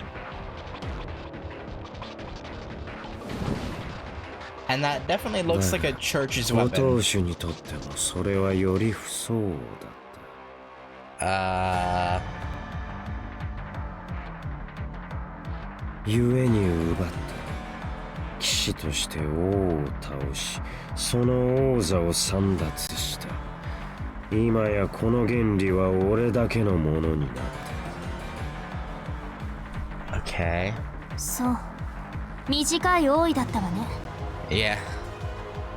強気だな。空想具現化もできぬほど弱っていながら、俺と正面から打ち合うと。Yeah, pretty much, yeah. いらない。たかだか死と相手に世界と同化する必要もない。あなた程度、この爪だけで十分よ。he finds that amusing, I suppose. Like he cracked a smile at that, which kind of makes me worried, just a wee bit. The corner of his lips curve into a smile. His gallant features twist into that of a hideous beast. It's a wry smile, as if to confirm Arquid's accusation. 最も強き者とは先編にして偏らぬ。貴様はまさにそれだ。そこまで衰退していながら、まだ俺を上回る余力がある。あらゆる呪い、あらゆる状況に対応する原初の位置。波の使徒ではかなわない。 But you're different, you think? He said regular. So I assume that means he thinks himself different. The air distorts. I don't know why, but I love this shot. Arquid with that outfit, but with like the backdrop of like a dark and misty. I don't know how to put it. I like that a lot. His twisted desires spur the blue haze to lower the temperature even further. But Arquid doesn't hesitate. She's fully aware that a direct hit from Vlov's strange lance could be the end of her, yet she still charges head-on. You know, it'd be a good time for Ciel to show up. Then... だが貴様は知るまい。かの領土はこの星の一部でありながら、生きるにあたわずと除外された生命Ooh, okay. いかに真祖の姫であろうと、この地獄に耐えきれるか。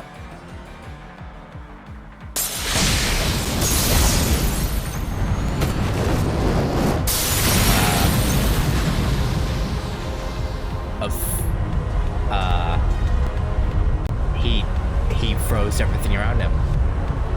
A flurry of ice-cold gusts spread outward from Vlov. Arkwid comes to an abrupt halt and throws up her hands in front of her, as if to protect herself. The wind screeches as it blankets the surroundings, and temperatures approaching absolute zero.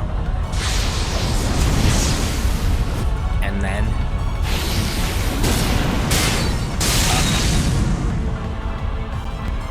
the giant, otherworldly spear shatters Arkwid's pure white dress.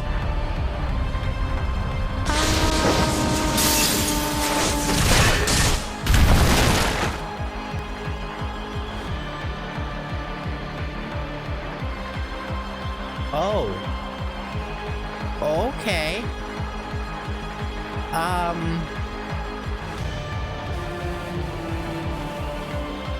Huh. That's not good. The blast kicks up a snowstorm that blocks my vision. My breath turns white as the air around me cools. Shiki? You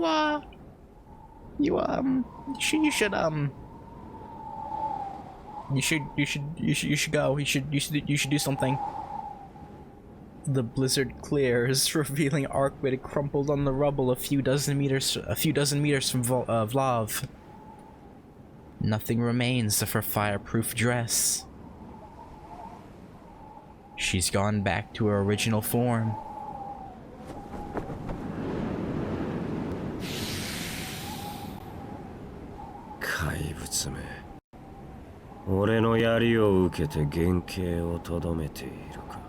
Yeah, no, she's pretty tough. How about you don't? Arkwid lies dead still. Vlov doesn't approach her. Instead, he raises his hand, as if signaling for something. Oh, ice zombies now. That's cool. That's great. I love that. The debris surrounding Arkwid creaks and crumbles. Beneath the rubble, the clawed hands of zombies scratch and groan as they crawl out of the dirt.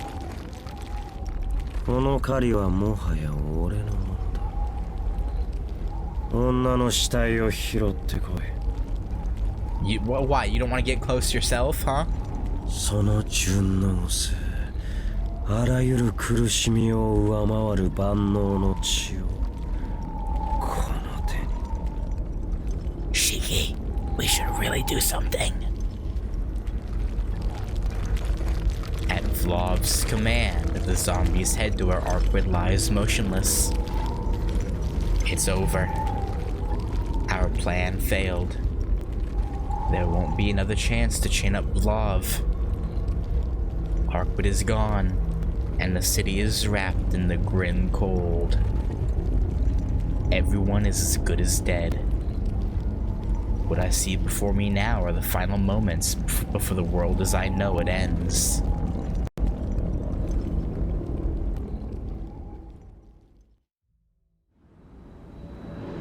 But... go on, lad.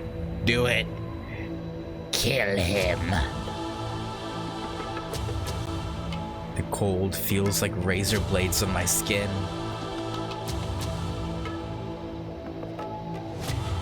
My My body temperature is dropping rapidly. Even living is a challenge in this extreme weather. My brain's gears grind as the pressure in my skull rises. I claw at my chest, feeling like my heart might explode any moment now. I give myself 2 more minutes at best. The horde of zombies is closing in on Arkwid. Despite the freezing cold, the scene reminds me of midsummer. They're like a file of ants marching towards some spilled sugar under the scorching sun. They'll kill her. They'll tear her limb from limb, just like I did, just like you did once. And yet I stand here, watching it all unfold from the safety of this ledge. At this rate, though. At this rate.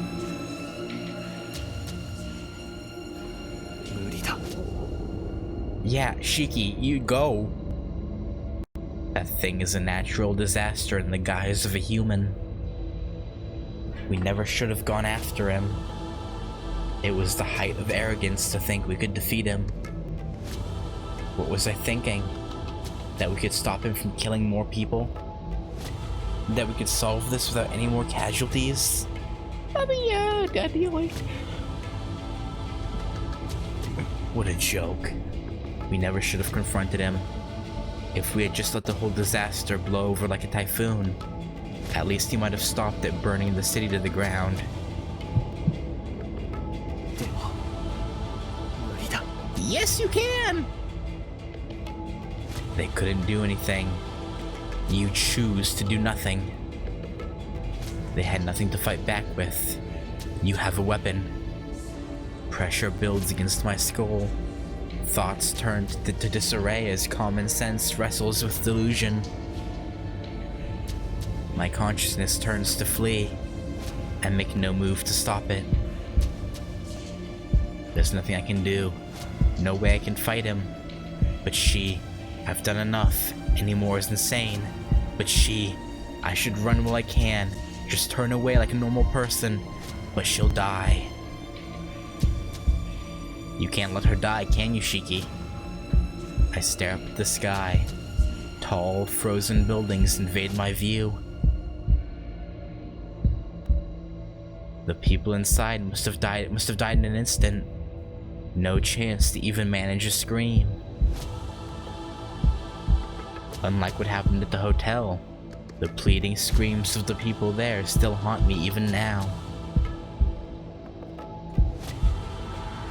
I look over at the fallen woman. The corpses inch closer and closer to her, moaning and drooling.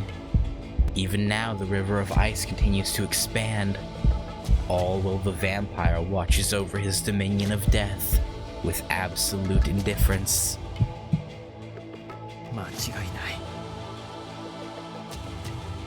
My head splits from the pain. At the slow temperature, my heart has to squeeze and contract with everything it's got to keep my blood flowing. Everything points to just one conclusion. What? Was not going down really the right answer, or really the wrong answer, and we should have gone down? Every trickle of fear that sinks to the pit of my stomach churns and turns, coagulating into a mass of fury. I may be defective, a laughingstock, stupid and naive. Can't do it as in I can't sit here and watch. Okay, because despite all of that, I still can't bear to stand by and watch this happen. There you go. I was legitimately afraid this was just a really long bad end. And it might still be, without Arkwid to chain him. Who knows if we even get close to him, but still. I remove my glasses. I cover my mouth with my left hand to stop what remains of my precious body heat from escaping through my breath. I've got 1, no, maybe 3 minutes. That's all the time I'll have until the fire within me burns out. It's not that I lack motivation. That's just a realistic assessment of how long a human can survive down in that pit.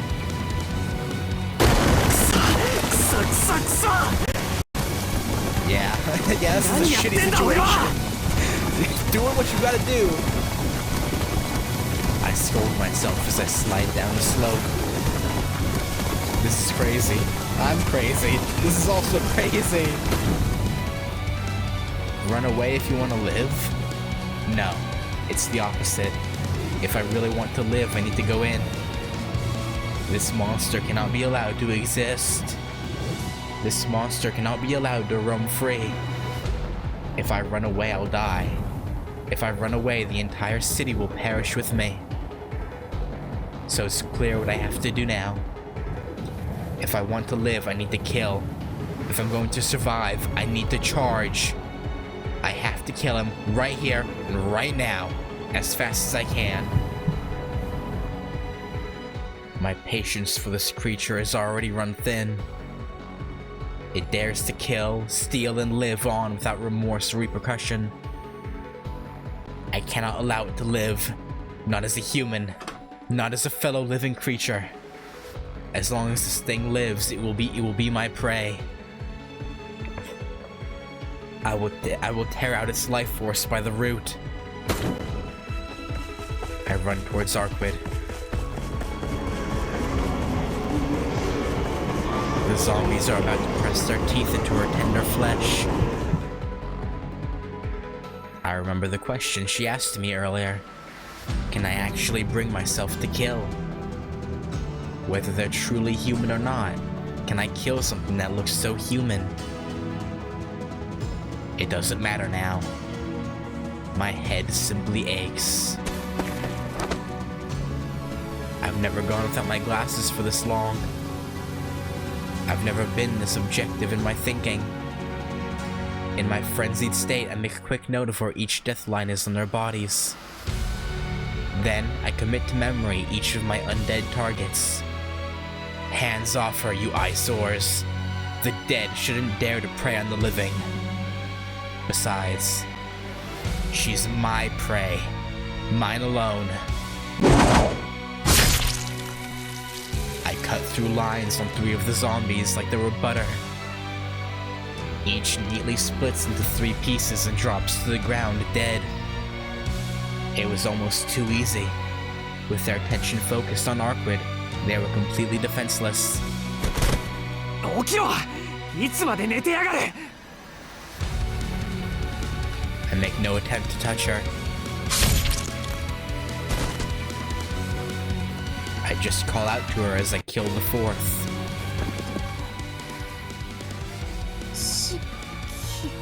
Yep, Shiki showed up. Maybe a bit too late, but he showed up. Roused by my voice, Arquid opens her eyes in a daze. なんでここにいるの？ダメ、逃げて！ Not happening. She pushes herself off the ground, but the toll on her is evident from her face and posture. She's come to. She's alive, though her wounds haven't healed. It looks like Arquid won't be able to move anytime soon. She's the one who ought to be running away, not me. Unfortunately, I don't exactly have it in me to get her to safety. よし、元気だな。ならいい。できるなら援護してくれ。援護ってあなた一人でやる気？っていうか正気？ I mean, it's this or die. It's like, you know, there's not really a choice at this point. 正気でこんな真似できるか？ Yeah, true, fair and real. いいか、俺にとってここは海の底だ。3分しか時間はない。だから、その間に今度こそ俺とお前で奴を殺して終わらせる。Knife in hand, I dash ahead, leaving Arquid behind. I look over to Vlov. quickly calculating the distance between the two of us. About 40 meters. 6 seconds before I reach him. He still hasn't noticed me yet? I find that hard to believe. 3 more seconds. I can't waste any more time observing him. I've got to end this with one final blow. My body is already suffering from hypothermia. I've got 3 more minutes until my mind and body shut down entirely. But I have at most 1 minute before my body starts to falter, and I can no longer move freely. That's plenty though. I can already see the lines that'll let me kill him where he stands. He finally reacts. He shifts his gaze towards me, with all of the disinterest of a man about to wave off a bug. The gigantic lance he used to skewer Arquid is gone too. Which makes sense. I'd be worried if it wasn't. In Vlov's eyes, I'm nothing. I might as well be one of his useless zombified minions. He sees me as no more than Arquid's incompetent bodyguard. Why stain his spear when he could just as easily crush this insignificant human under his boot? You'd think you'd be a little bit concerned though, seeing the chunks of his dead zombies though. But that gives us our chance. All I can do is catch him by surprise. He's already spotted me, so getting him from behind is no longer an option. But that doesn't mean a surprise attack is out of the question. He doesn't know about my eyes. He'd never fathomed that a mere human could possess the power to kill an immortal vampire with a single strike. 2 seconds. He's moving though, which isn't good. It's my only chance, my one shot to cross the boundary between life and death. Focus. All I need to do is dodge his first move. As long as I can do that, then my gamble will pay off, and I'll be able to cut through his lines. What was that? 1 second before I reach him.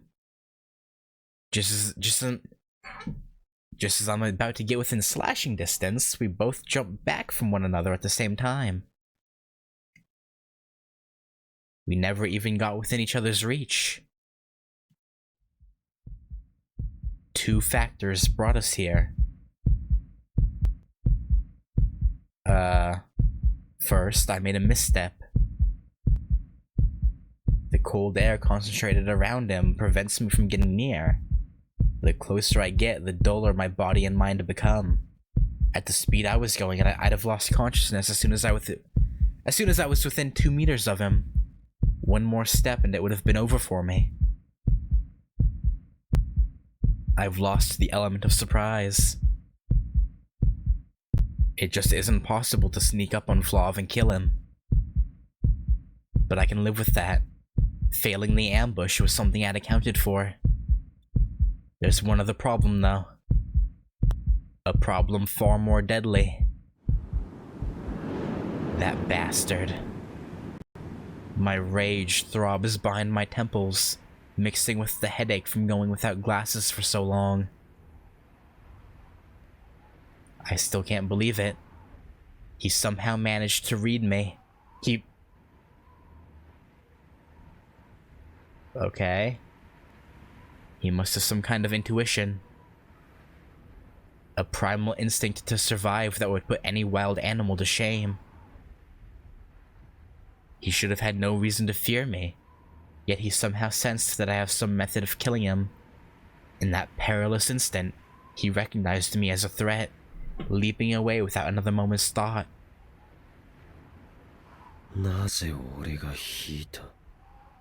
Okay, so he doesn't know, but he felt something, okay. I jumped back around 2 meters. But his retreat was on another level. He had to have pulled a full 30 meters back.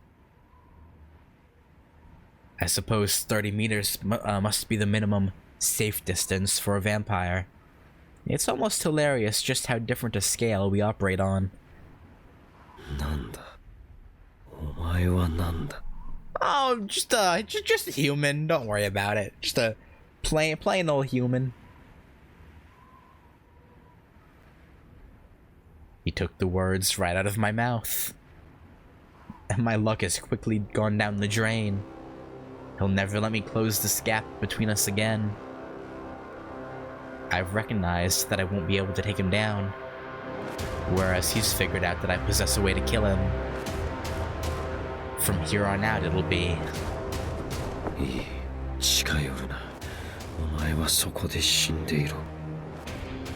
Yeah, no, that's a good, sound, tactical decision by Vlov. You know, that's probably the smartest thing he's ever done. A long-distance massacre.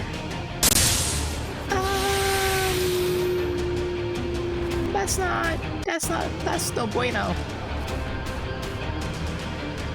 The cold air condenses, forming icy objects in midair. They're sharp as spears, and like bullets, they fly, targeting my skull.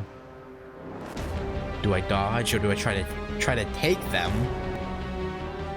Should I waste my weapon here, or continue to conceal it? The decision is made on instinct. The headache rings my brain like a wet towel.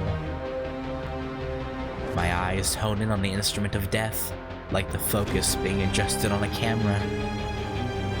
If I cut the lines, these spears of ice, their inertia, the very bonds holding them together will be killed right in front of me. Death takes aim at my temples. I align my knife with the projectiles. Humans were once feral beasts too. We're still hosts to the acute reflexes and instincts we had during that bygone time.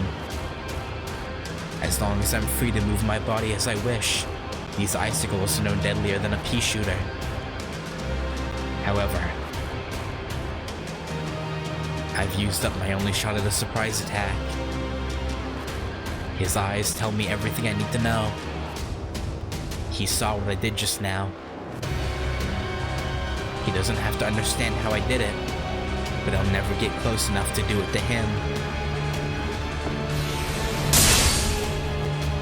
I've lost my only avenue to victory. Should I really have shown him my trump card so soon? No, I shouldn't have. But it's not like I had another choice. I had to play my best hand in order to survive. I'll just have to find something that can make up for it.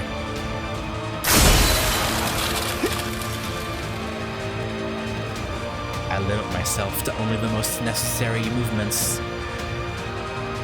Even if I can't get close to him, I should at least try to conserve my energy. There's only 2 more minutes left until I hit my limit. My fear is cast out by excitement. Caught in a battle for survival, my perspective on life and death gets turned upside down. Yeah, no. しかし常識でもない。俺の渇きを水のように通すとはどういう理屈だ。Yeah, you'll just have to die without knowing, I guess.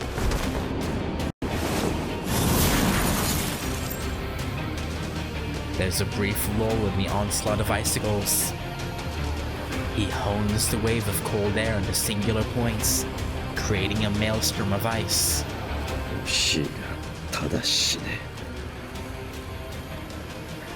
Thanks for the compliment, I guess? I assume him saying it's a valiant effort is a compliment. I would assume.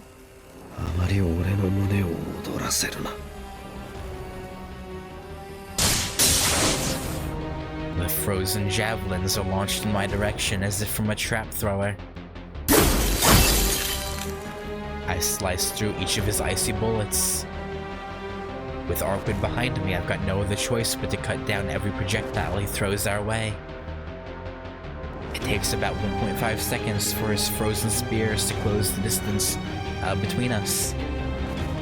As long as I'm able to move my body, I can continue fending off his assault.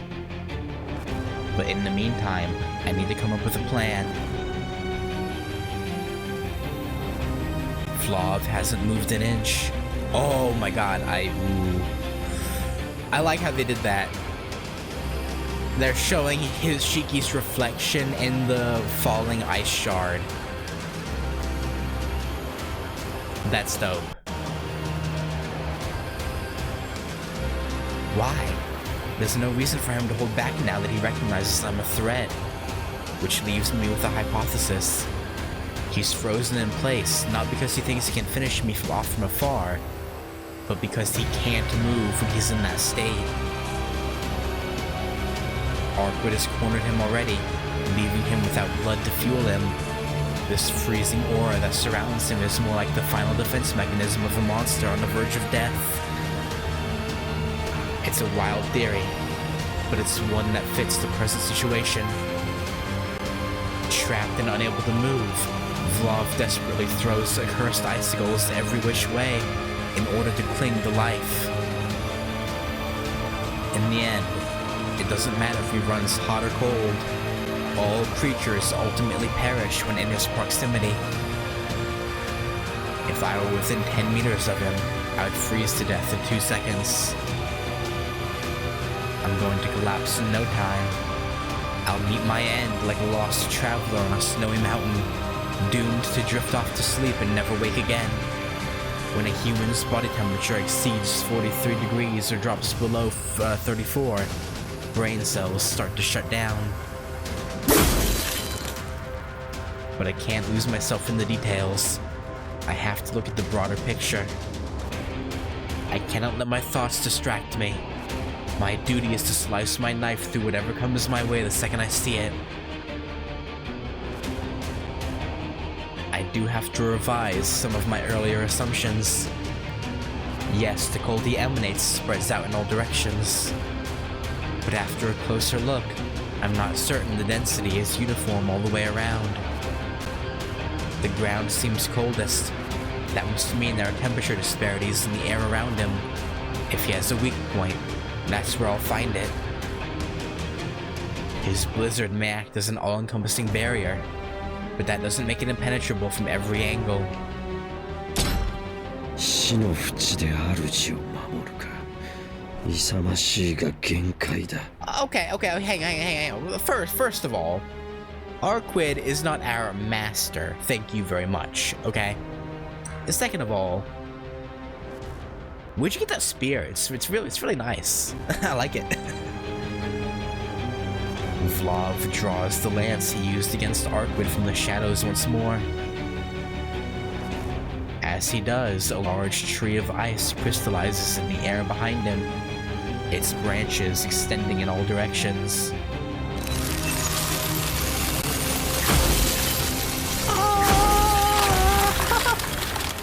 Oh, that's では、数で押すぞ。 Yeah, no, I don't think even Shiki can block that many. I'm gonna keep it real. I think the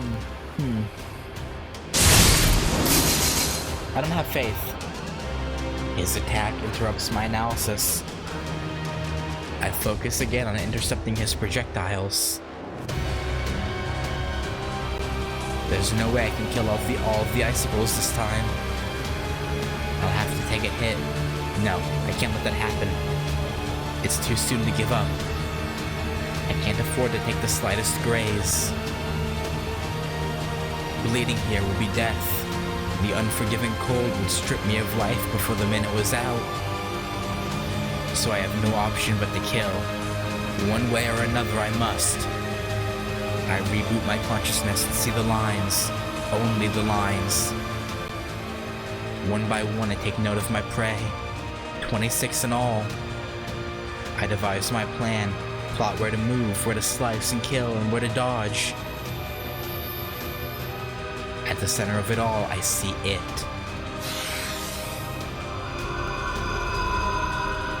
That which far transcends all of the lines of death surrounding it. A perfect point from where the lines are born, the place where death converges. It's now or never, Shiki. The wall of death closes in on me. But just now I saw it, a glimmer. Just as I'm going to die here, so too does the possibility exist of him dying.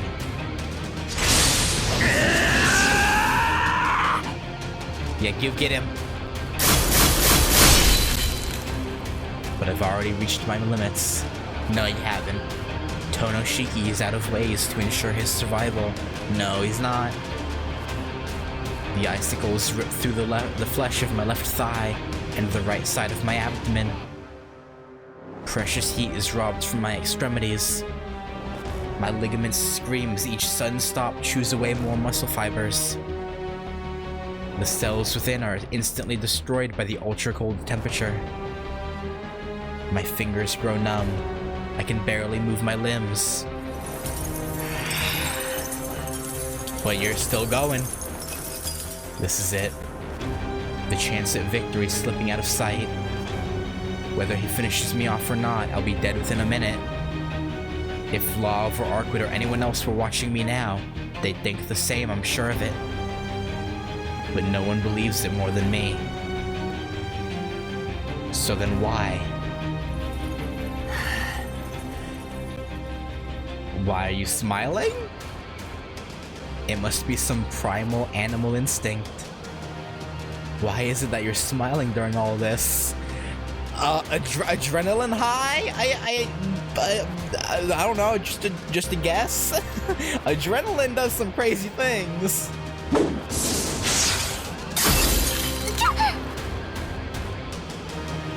Arkwid?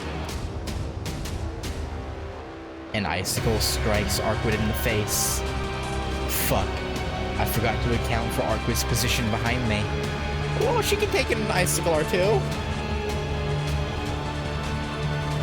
It looks like it only managed to graze her, but she has one hand over her face, rubbing with the spot where she was struck.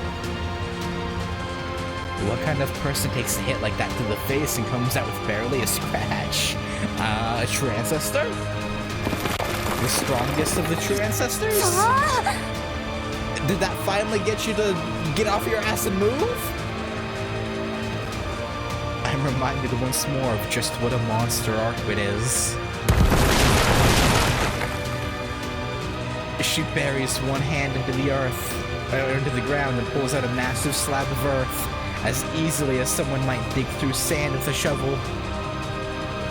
Then, as if to rebuke Vlov for the pain he caused her, she flings the rock in his direction. Yeah, you show him!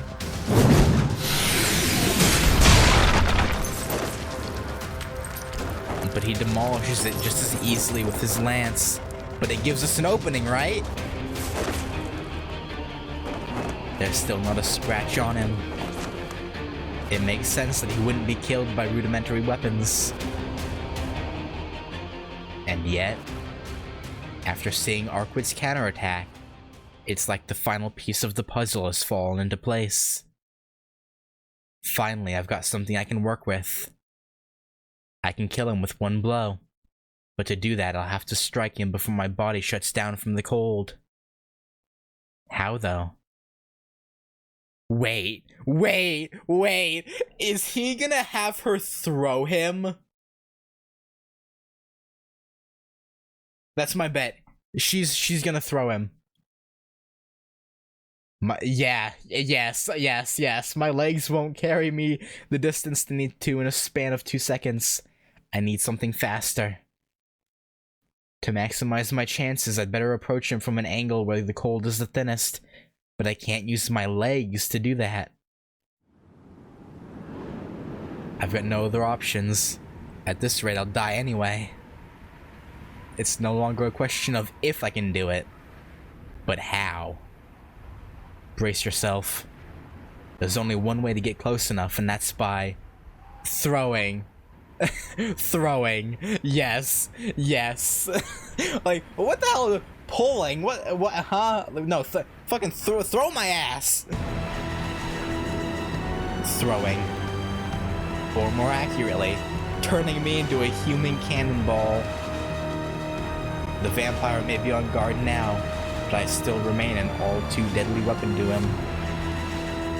That just leaves the question of how I'll launch myself in his direction. A question with a simple answer. If my legs won't carry me there, I'll just need to depend on some outside help. I quickly run for Arkwid.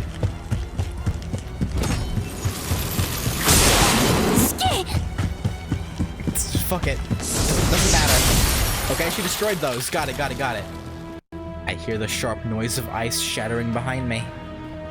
It seems the claws of wind she generates can pinpoint targets even from this far.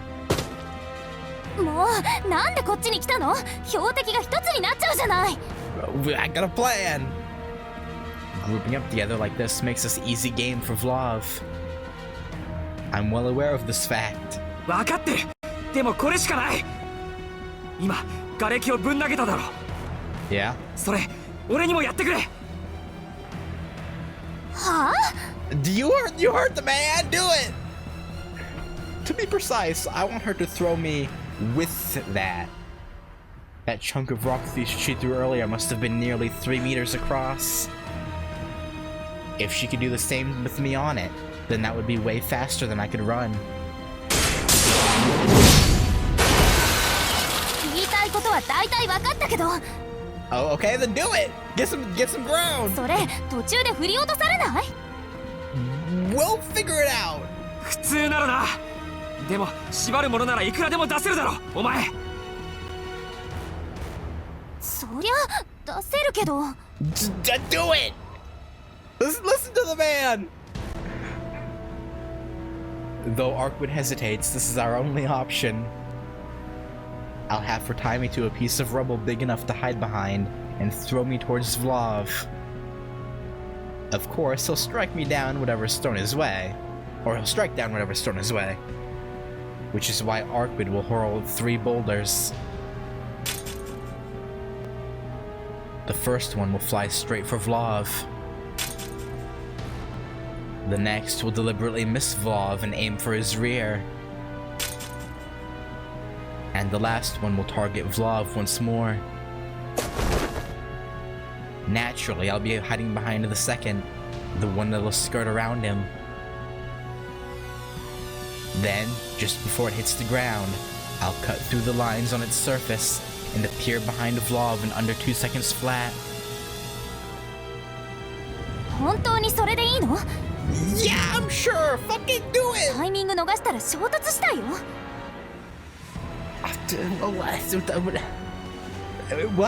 We're dead anyway if we don't do something. 逃したらな。うまくいけば無傷で殺せる。唯一の手段だ。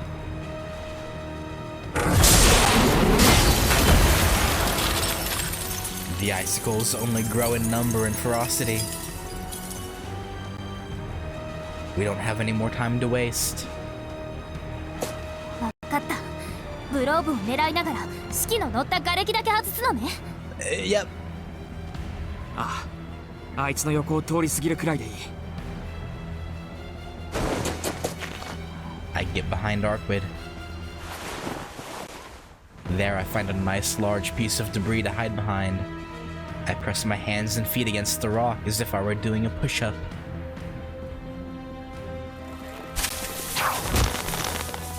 Green ivy forms from Arkwid's fingertips, tying me down against the stone. The vines wrap around my thighs and soon both my legs and my left hand are pinned to the stone. The only limb with a measure of freedom is my right hand, which is holding the knife. グローブまで50メートル。さっきのがあんな感じだったから。Uh-huh. Arkwid extends both hands, lifting both the regular rubble and the rock I'm hiding behind into the air. But 4秒我慢して。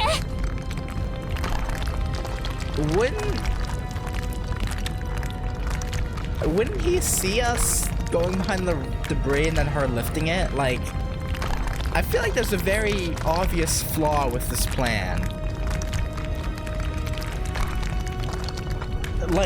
Like he saw us scurry behind some debris, then watches as Arquid picks up said debris. Like, okay. But I guess if he really can't move, then it wouldn't. Nah, I don't know. I feel like there's a. Well, we'll see if it works. The stones flying through the air must weigh at least a ton. 3 more seconds. As if stubbornly defying all laws of air resistance, the first piece soars directly for Vlov's head. Just before it can find its target, the rock is caught by Vlov's lance and splintered into pieces. So that's not to say it was completely ineffective. Some of the shattered fragments managed to hit Vlov's body. The damage they caused might not be significant, but it'll be enough to briefly draw his attention. Capitalizing on the moment, my rock sails right past his right side. I dismantle the rock. It immediately becomes inert, ignoring all laws of momentum. My limbs are free to move now. They find purchase on land as I stick to the ground like a lizard does to a wall. In that instant, both my body and my blood begin to freeze. I can see his back now. Just 4 meters. It'll be tight, but not impossible. Vlov shatters Arquid's third boulder. 1 second down, 1 meter to go. Just 2 more steps and I'll be within stabbing range of the lines that will end his life. But it's impossible for a human to take those final 2 steps.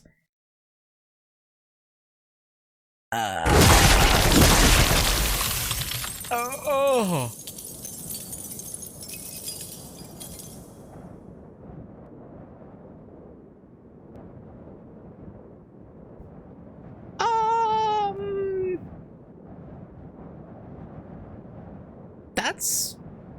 That's bad.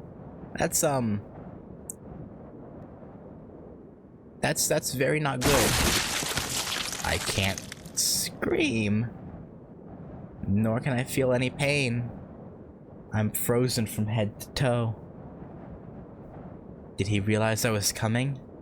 Or was it simply out of reflex? Well, like I said, he did see you go behind the rock, so you know. Countless thorns of ice spring up around Vlov to intercept my advance.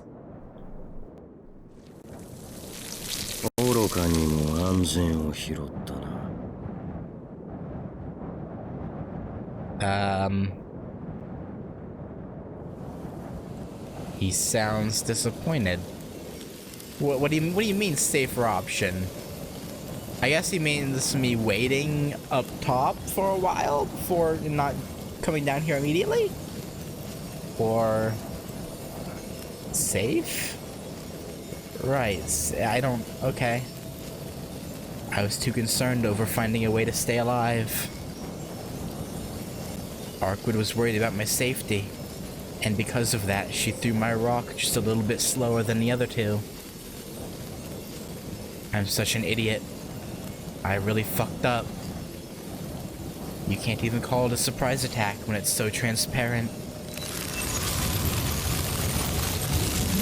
Luckily, I don't have to wait to bleed to death. Oh, that's good. Between Vlov's cowl of cold and my own bitter disappointment, my heart has already stopped beating.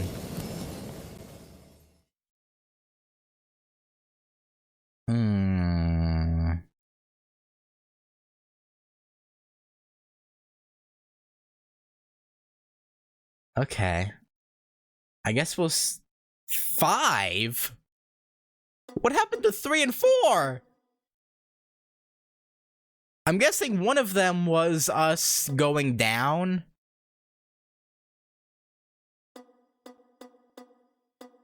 At the start of it. And not wait. Okay, so I assume going down when he was still flinging fire around is one of them. What's the other one?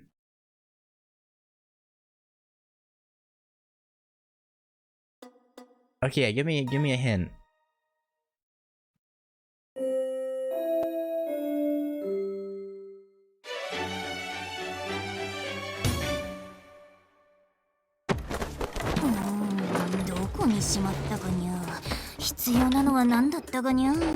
Uh, いつかどこかでポチったんだけどにゃ。間違えて3つくらい同じの買ったんだけどにゃ。that sounds like a waste of money. まあいいや。いらないものは全部バイ。にゃはは。捨てろ捨てろ。That's kind of wasteful. Oh. ついでに主人公人形もパイ。ルフィ、決まってきた。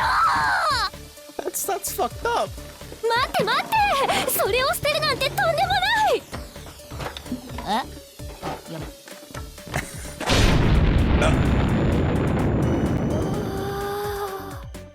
あ、やば。Well, I mean, accurate. まあ幸いぬいぐるみのようですので問題はないかと。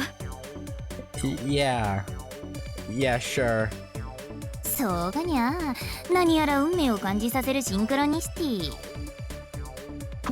これはもしや主人公はかっこよく射出されて飛び散るという暗示なのでは？ Yeah. まさか、いくら遠野くんでもそんな無謀な作戦は。Yeah, we wouldn't do that. 作戦は？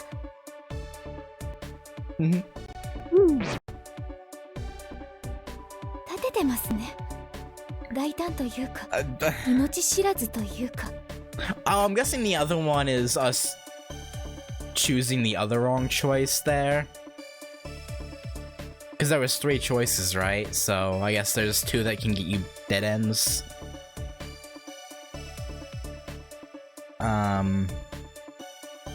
なっちまえばいいんだよ、ミサイルに。その息は良かったんだけどにゃ。Yeah, right? Like, Okay. 縦軸と横軸の問題をクリアできなかったのが敗因ですかな。Yeah, maybe. ここの3択は全て無理めなプランですから、難易度自体はどれも大差ないかもですね。Yeah, so what's the... すぐに直前の選択肢に戻ってもう一度これはと思う手段をお選びください。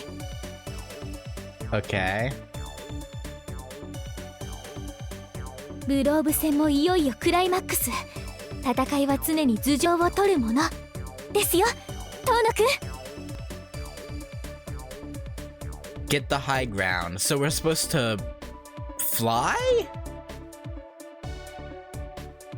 Because one of them was take flight, right?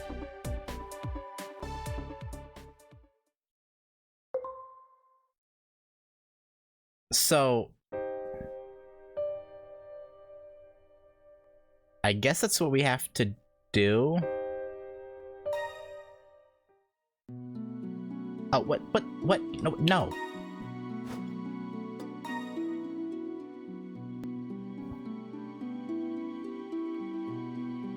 Hello? It's not letting me scroll. Hello?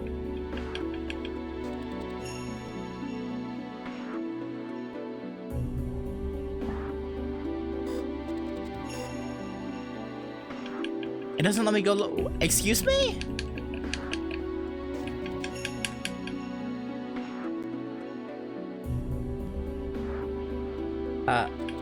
It's... Oh, there we go. No, it stops here. What the...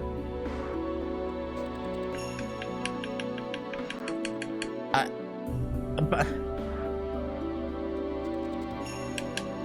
What the fuck? It's not letting me...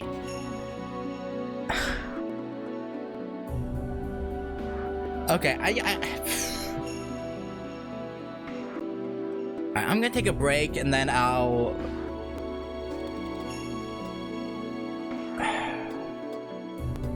Yeah, I'm gonna take a break, then I'm gonna, I guess, skip through until we get back to the choice, so I'll see y'all when I get back there, because the flowchart doesn't fucking work! I should have put a save down, because I thought it would just...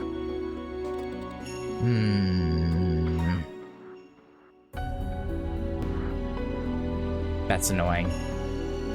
I thought the flowchart would work as long as... Okay, but yeah, no, like I said, I'm gonna take a break. I would have done it all in one if the flowchart would let me go all the way down, but it doesn't, so I don't know why.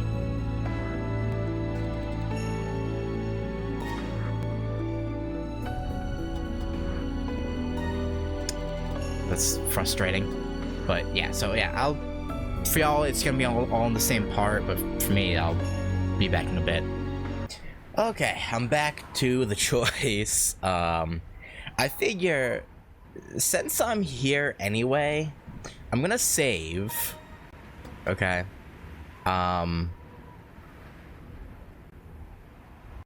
Actually, no, never mind. I'll come back to it. I want to see what pulling does, but I'll continue the story for now, and then after I finish the fight, I'll come back and see what the polling scene is, because I'm curious about how that would work. Because I don't see how that one would possibly work. But in the hint scene, Ciel's like try and get the high ground, so taking flight with that hint in mind is the obvious answer. I still think throwing could work if Arkwid wasn't, you know, overly concerned for our safety, but you know, it is what it is. Okay. Take flight. Taking flight. Or I suppose it'd be more accurate to say falling down. Yeah, I guess so. But can I actually pull it off? The whole thing would be down to luck. I'm already aware that there's no way I would come out of this venture unscathed. For one, the impact of the landing alone would break my bones and turn my muscles to pulp. Yeah, that wouldn't be good. Will you be able to bear such agony? Yeah, you'd have to. Okay. I narrowly sliced through the projectiles as if I were cutting through my own hesitation. Also, let me turn my cam back off. I turned it off. Or I turned it on just to talk right there. Those were a little too close for comfort, but I ought to thank him. That last shot has opened my eyes. I just need to take whatever pain that comes my way. I've never been particularly susceptible to the sting of death to begin with. From now on, I'll tune every last thought to the prospect of killing.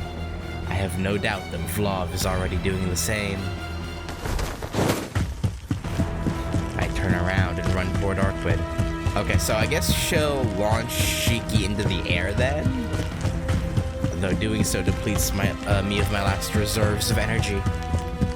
I couldn't take one more step if I tried. Oh, well, that's not great.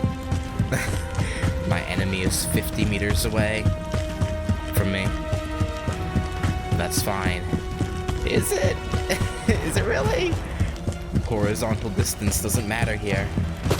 Okay. アルクエイド、さっきのあれ、もう一回できるか？あれって何？ The rock thing? I quickly explained my plan to her. It's a short explanation. She views me with total bewilderment, but something about my expression must have convinced her. Yeah, you're a convincing guy, I guess. その規模でやると私の余力もなくなるわ。Yeah. それでもいいのね。もう逃げることもできないわよ。I mean, You gotta take risks, I guess. I nod, indicating I've accepted the consequences. I don't even have the energy to talk, and I'm honestly shocked Arkwood was still considering the possibility of escape. でもそれって式は途中で落っこちない？ I mean, maybe. 私そのあたり加減できないよ。そりゃ落ちるに決まってるだろ。だから。That's why even though I was supposed to catch my breath, I can't help but yell before getting to my plan. Which is when...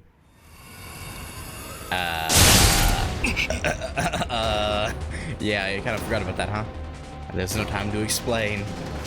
Vlov has already sent another merciless storm of spears our way. いいから全力で手を抜かずやってくれ。やりすぎてもいい。お前に殺されるならそれはそれで本望だ。Very, very romantic? Question mark? We don't have time to dance around the issue. I take my eyes off Arkwood and focus on our enemy. Behind me, Arkwood perks up in response to my order. 任せて。私が指揮を勝たせてあげる。 Why? Okay. Like, I'd rather die by your hand. Arkwood blushes. Okay. Okay. Sure.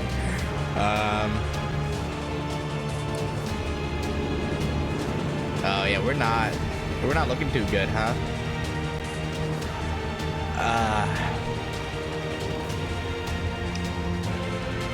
Yeah, we're not gonna be okay after this. So I'm curious though, he said his muscles will turn to pulp, his bones will shatter and whatnot. In the original, when they fight Nero, Arkwood puts him back together using chunks of Nero's, I keep forgetting the name of it, the stuff that makes up his body. Again, I can't remember the name of it right now, but with Vlov, I don't see how they would. I don't see how they would heal Shiki. Did I say Shiro a minute ago? I meant Shiki. I don't see how they'll heal Shiki in this scenario. But, I guess we'll see. I crouch down in front of Arkwood. There I press my knees and palms flat against the ground. An unseen arm runs beneath the surface. Arkwood unearths another slab of rock, just like before. No, it's on a whole different scale this time. The entire terrain crumbles and shakes as she loosens a massive swath from the ground.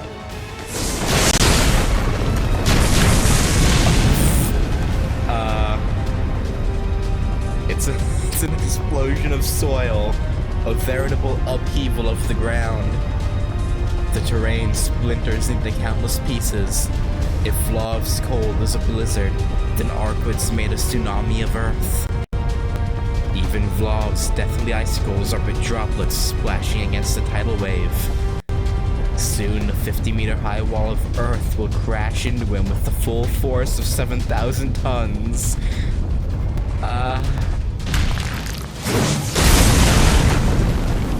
Yet the knight doesn't flinch in the face of the looming calamity.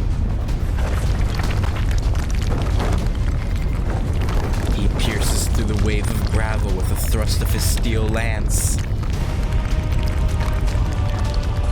Between the falling debris, he must have noticed that Arkwood, having used the last of her strength to pry apart the bedrock, was now on her knees, and that the imminent threat was nowhere to be seen among the earth and sand. Yeah, now I hope he doesn't look up.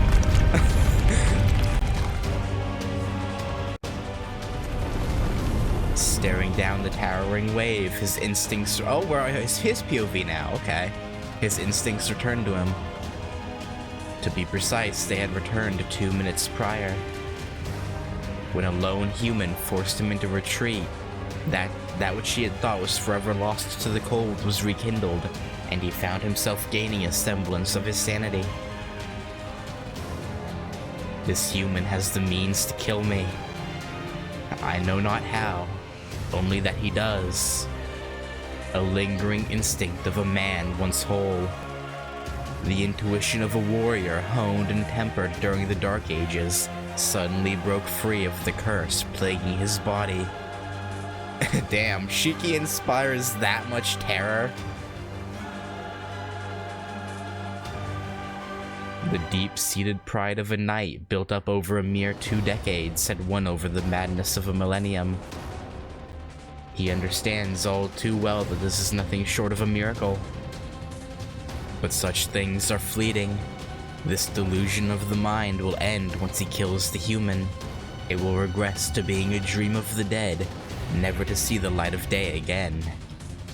In a matter of moments, the human joy he finds in the thrill of the fight will be buried by a haze of frost.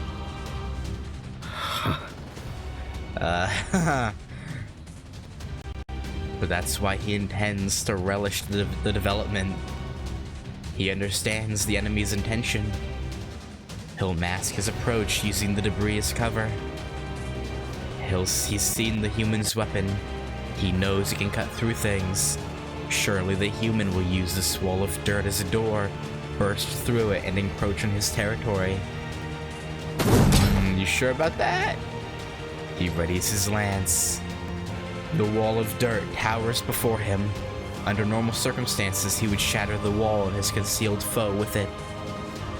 There is no need for him to adapt to the enemy's tactics. His preferred method of warfare has always been to offer no quarter and crush all resistance. He still has plenty of energy remaining. 10 people's worth of the finest blood. Is that enough, though, to stop death itself? Yet the vampire remains obstinate. それはできない。この魂を消費することだけは決して。Why? It is his warmth. In order to burn, he will preserve this blood for all eternity.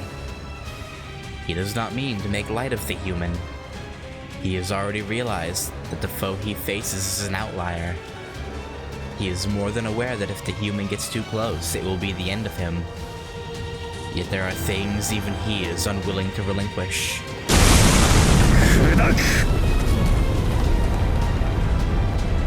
Fully aware of his own needlessness, he thrusts his lance forward using 50% of his remaining power. The giant wave of debris breaks apart immediately on impact. But that only takes care of the rocks to his front. The blow ensured his immediate safety and nothing more. He knows that it would do little to his foe. He knows the enemy will come for him. No matter the cost, he will come. Ayo? Ayo? Huh? Unfortunately, there are limits to the human body. It has no way of passing through this rain of debris. Doesn't have to pass through it, though.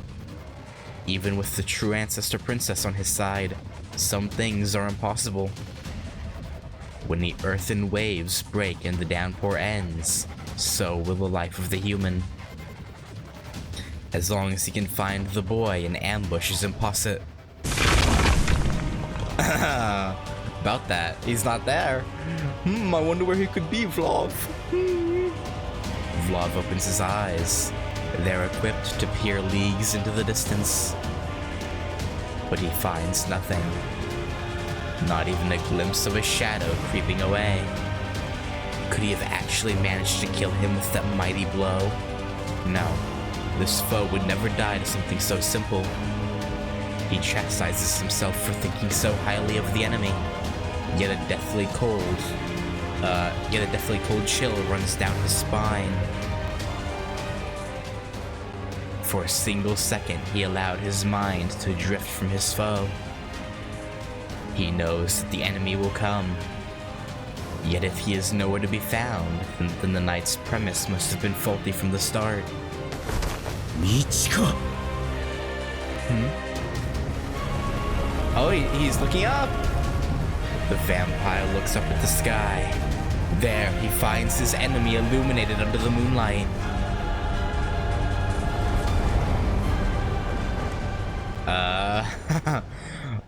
Ooh. He looks crazy. like literally mentally insane, but badass at the same time. Oh wait, I didn't read that. He's not nice premise was my fun. Wait, oh, I didn't. Fuck. Shit. Okay. Okay, here we go. The pale blue ghost lights of the mystic eyes of death perception bear down upon him. There we go. Arkwood's aim wasn't just to bury Vlov in debris. It was to lob this boulder into the air. The one I was strapped to, far out of the vampire's view, and more importantly, above the reach of his cold. 30 meters below me, the tidal wave of Earth is demolished by Vlov. What remains is just him, me, and the vast open air between us. I steel my nerves as I revisualize the outcome. If I manage to do this, SHIKI will lose both his legs. Even if I survive, I'll never walk again. The certainty crystallizes in my mind's eye. I don't know about that. but I don't let that bother me. If I can brace long enough to survive the next 2 seconds, then the result will be well worth it. It took him only a second to find me. Will I admire his speed? It'll be 1 second too late.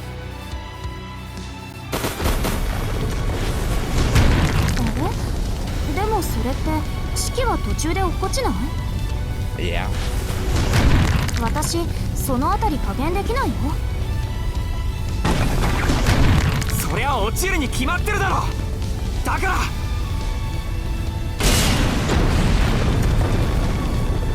お前が俺に道を作ってくれ。I see. Okay. Is he gonna sprint down the... Okay. This seems unlikely to work, but The floating rocks fall into place like puzzle pieces. A hastily constructed slide connected by ivy. We sit on the same coordinates with only the air between us.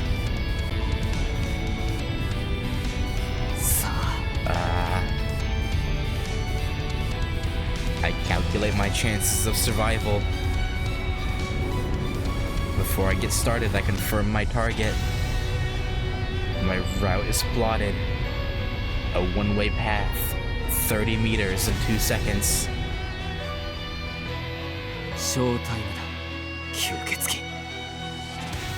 Oh my god, they made him look so badass. I love it. My descent begins. I plunge down the slide into the maw of death. I've given up on reacting. I can only make my decisions one at a time, 1 second at a time. During the 2 seconds leading up to my touchdown, I focus on 2 factors. Every decision I make could end in my death. When faced with such a scenario, I must concentrate on where my chances of dying are particularly high. I visualize every point that could lead to certain death. Only 2 such exist. Elsewhere, my chances of survival lie around 10%. I don't need to worry about those. 10% is more than enough. The problem lies with the ones where I have a 0% chance. A scenario where I will die, no matter how deftly I perform, no matter how careful I am. Which is why I must do whatever I can to raise those odds from 0 to 1%. I need to sharpen my senses if I'm to overcome these 2 obstacles of death. I don't have the luxury to allocate them anywhere else. As I drop down, I no longer have the capacity to plan ahead for anything else either. What if I'm wrong and there are more than 2 points of certain death? I can't even fathom it. If there are, then it's already over for me. I don't have the strength to avoid 3 of them. That would just mean his power exceeds my wildest expectations.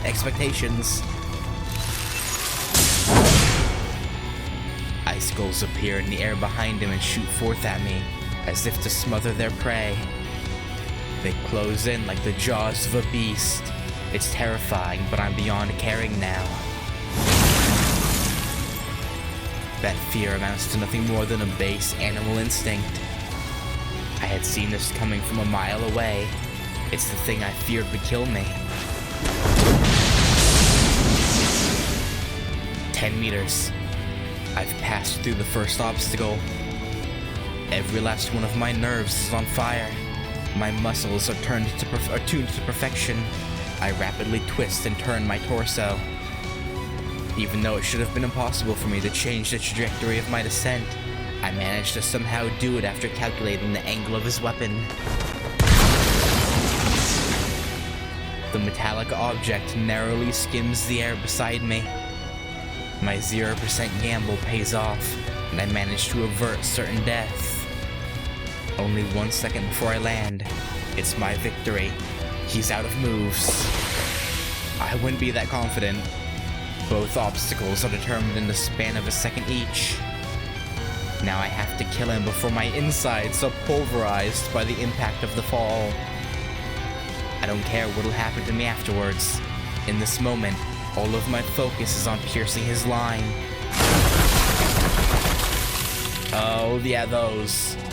But if he were to have one more move up his sleeve, something outside of my predictions. Arquid, please.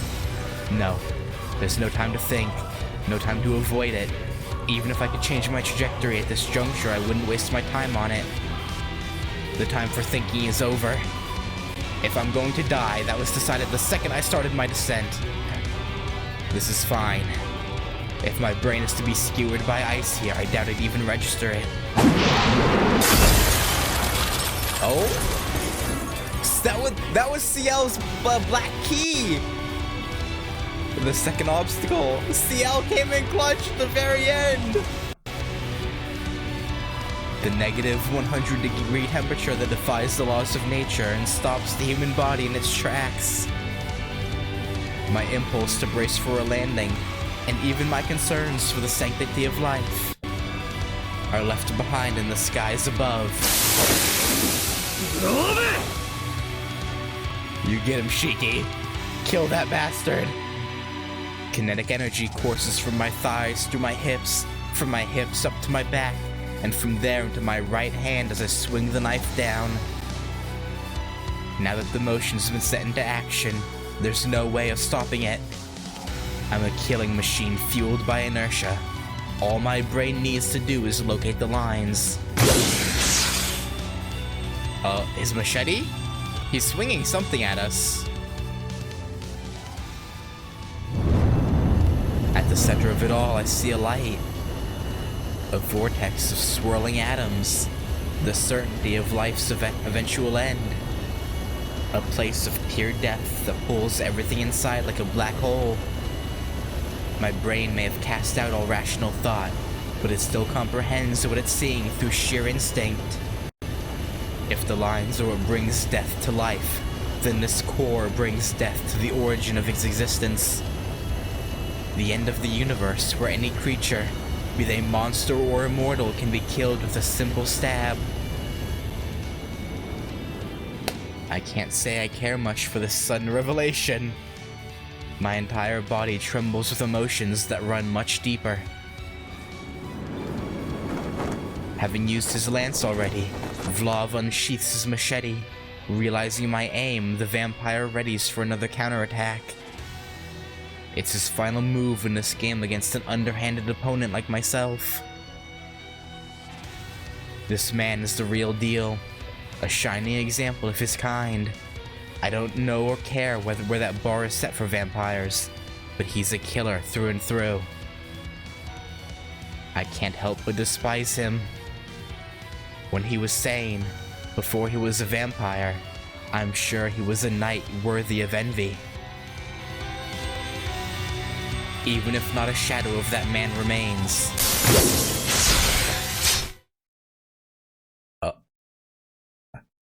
But he will never get the chance to bring his blade against me.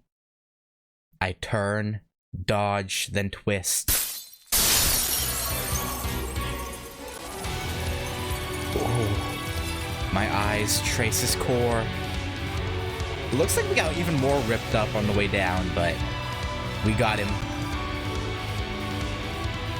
We got him. I should have gotten rid of the dialogue right there and got a screenshot before. Fuck. Okay, whatever. In an instant, the surrounding temperature returns to normal. The cold wave disappears alongside its master's life force. R.I.P. Vlov. Was Vlov modeled after an actual knight, by the way? I'm actually really curious.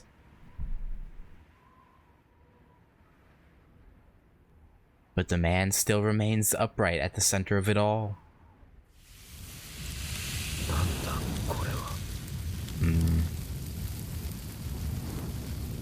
It's your death. I'm surprised he had his death point stabbed. I'm surprised he's even capable of talking right now.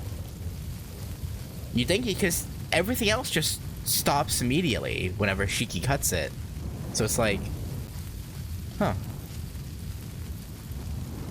Dazed, the vampire speaks to himself. この傷は知らない。この喪失は思い出せない。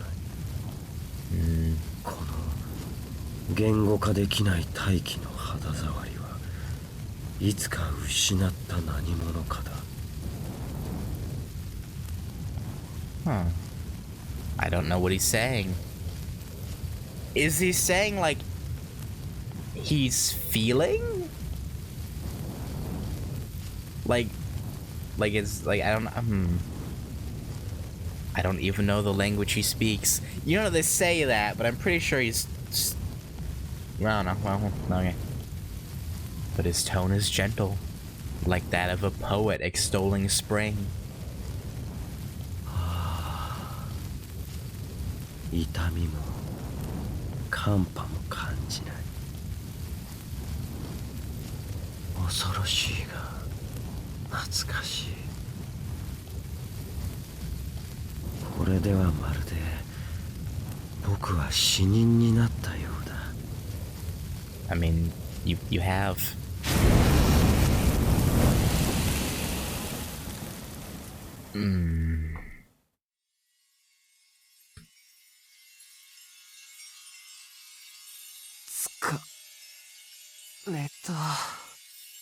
Well, yeah, you don't look too good. So you're not looking too hot, Shiki. My body drops backwards onto the ground. But my heart and lungs cry for joy as finally, at long last, I begin breathing normally once again. I can't move either arm. I can't even tell whether I'm still holding my knife. Doesn't look like it, but maybe they just didn't think to draw the knife, I don't know. All I can be sure of is the throbbing in my body and my rapidly fading consciousness. It's a blessing in disguise. My pain is overtaken by numbness. It feels like the bones in my left leg, which I landed on while falling, were carved with a saw. Normally, the pain would have me seeing stars, but right now I can't feel a thing. Damn. Yeah, no, this sucks. You're pretty fucked up. The miserable words pass my lips, even though I will them not to. I don't get any joy from having survived. I don't even feel pride in having done some great feat. It wasn't a miracle. It was nothing. After all was said and done, I just charged at him with every emotion I possessed. You're underselling what you just did. A solitary crescent moon sits high in the sky, in the night sky. How odd. It feels familiar somehow. Like I saw something just like it in a dream once. 大丈夫シキ Yeah, well, we're alive. I wouldn't say okay, but we're alive. Also, where's CL? Maybe I was seeing things, but I could have sworn that was one of CL's black keys that destroyed those like icicles that were sticking out of the ground that were gonna skewer us. I'm like positive. Arkwid strolls over as if nothing had happened. まあ生きてはいる Yeah, it's about all we got is we're alive. I feel more dead than alive though. Even talking hurts like hell. Hang on, let me drink my tea.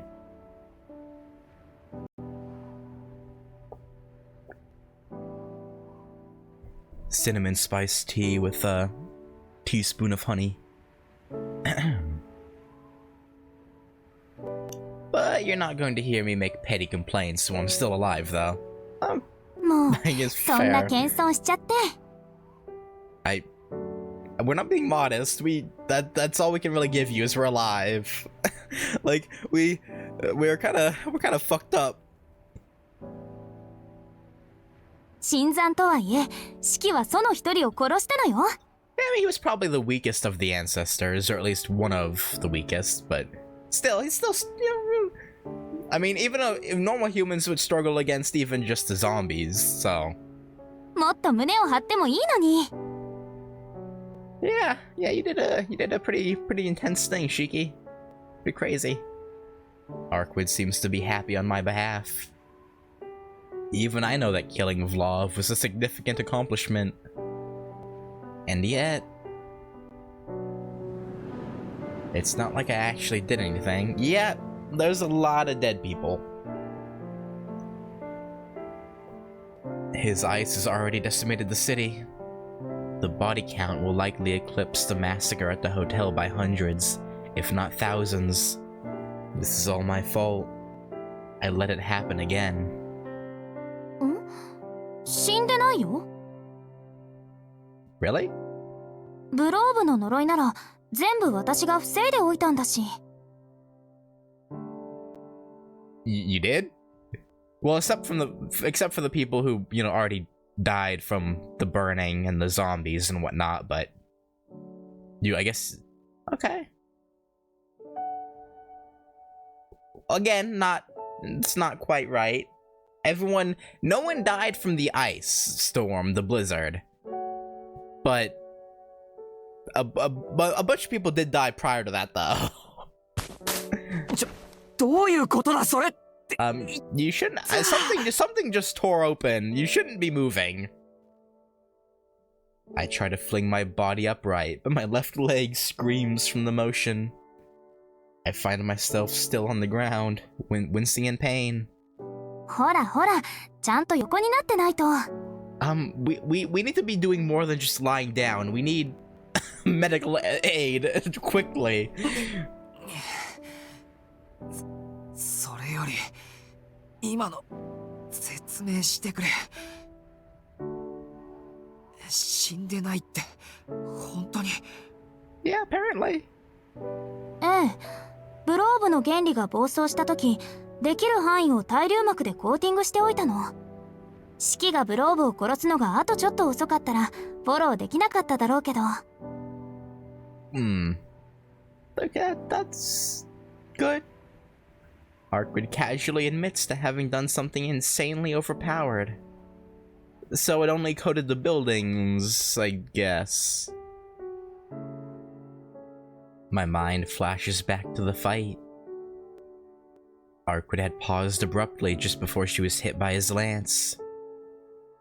Does that mean she didn't do that to protect herself, but to protect the entire city?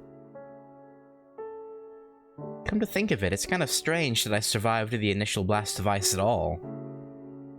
Yet I was able to keep breathing even in those Arctic conditions. Arkwid must have ensured the rest of the town was able to do the same. That's kind of insane, when she's already, like, operating on low battery. Like, I know she's overpowered, but like... damn. And because of it... that happened. This entire time I was only thinking about myself. Meanwhile, she was selflessly protecting the city, even when she knew it would leave her at a disadvantage. Because you wanted to protect people! She was keeping your wishes in mind.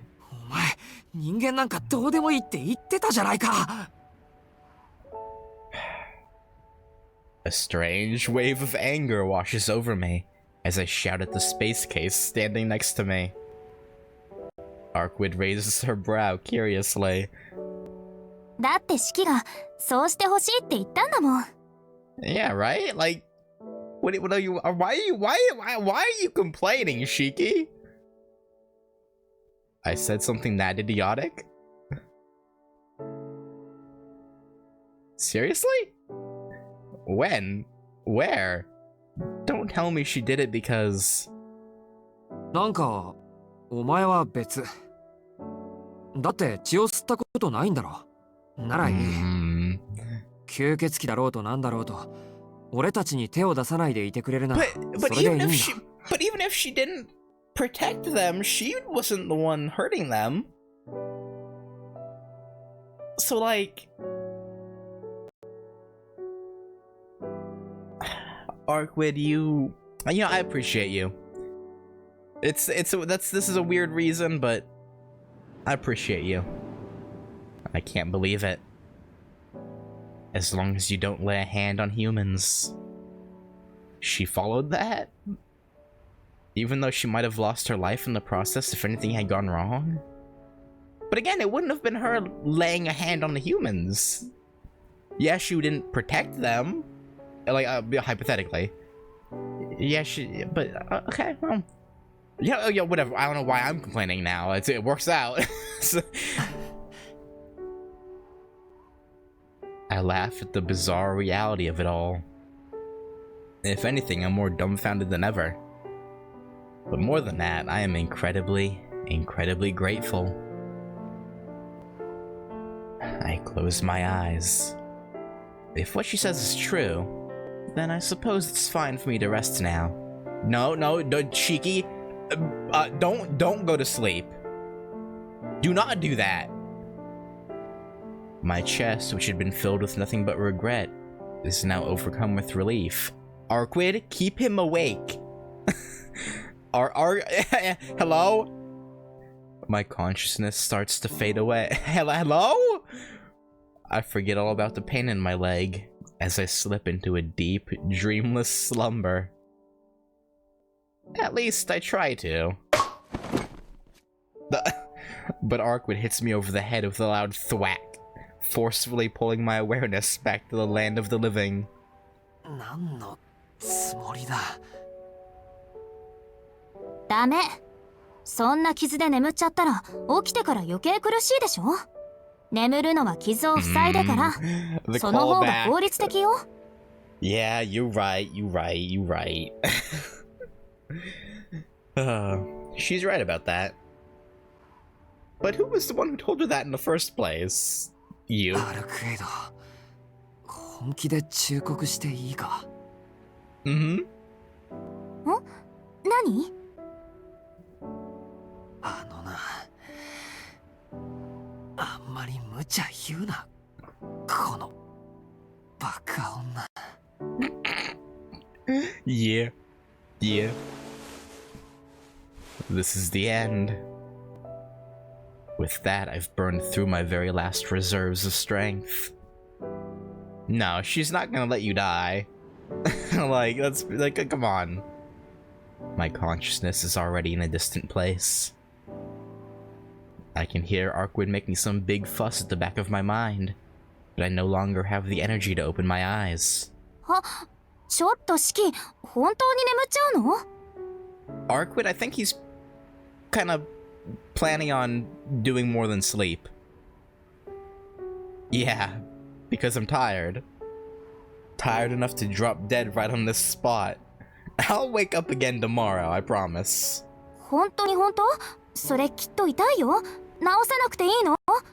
起きたら間違いなく失神するよ。Probably. You're so loud. I'm going to sleep, so you can do whatever you want. そういうことなら早く言ってくれればよかったのに。Wait. Shiki, maybe you shouldn't have said that. She sounds bright and cheery. Her tender fingertips feel cool against my already ice-cold skin. It's nice, soothing. The light replaces the fatigue inside me. Okay. 戦利品？っていうか、その死骸？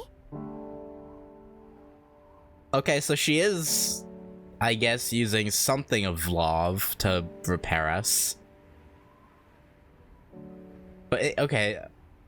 At least that's what I get from her saying Ancestor's Husk. I don't know how it's gonna work, but okay. まあいっか。ちょうどどこに捨てようか困ってたものがあったんだ。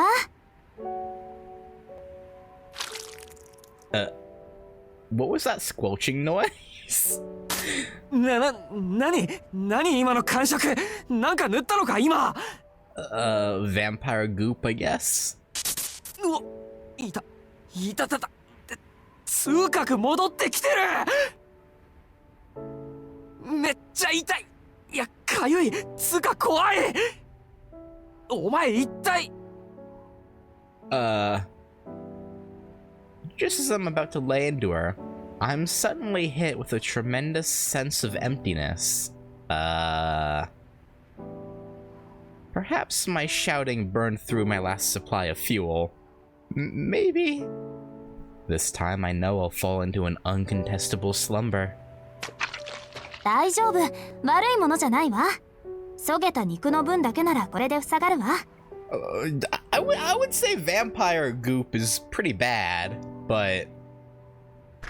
でも骨ばっかりはちょっと無理かな。後でちゃんと人間の医者にかかりなさい。Yeah, we'll do that. Her cold fingertips part from my skin. 眠っちゃった？シキ。Trying to. Yeah, I am. Well, if you're answering it, then not really.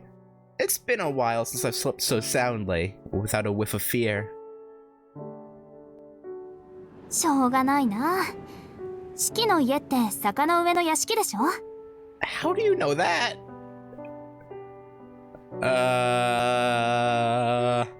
なんとか送り届けてあげる。Maybe he told her that during their conversation at some point that the game skipped over. Okay. In my sleep, I only see the white moon. Also, Akiha's gonna be fucking pissed. お疲れ様シキ。それとありがとう。You're welcome. 今夜はあなたのおかげで助かっちゃった。Well, we're also the reason you even had any trouble in the first place, but you know. Her words of gratitude float about weightlessly. I can't hear her voice anymore. Finally, without anything else to intervene, I fall into the deepest of sleeps. Again! I was hoping Ciel might show up. Because maybe I was seeing things, but I swear that was one of her black keys. But, man, I don't know. I don't know.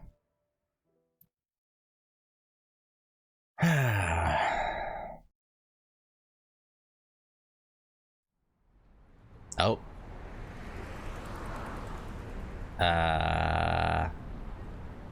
Who's this?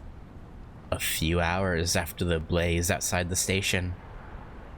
While the fire raged, firefighters on the scene reported it would take 2 full days to put it out. However, around midnight, the fire died down and was fully extinguished soon after. An officer dispatched to the location said it was as if a living creature had decided to up and leave. 国道305までの交通規制は明朝5時までに解除。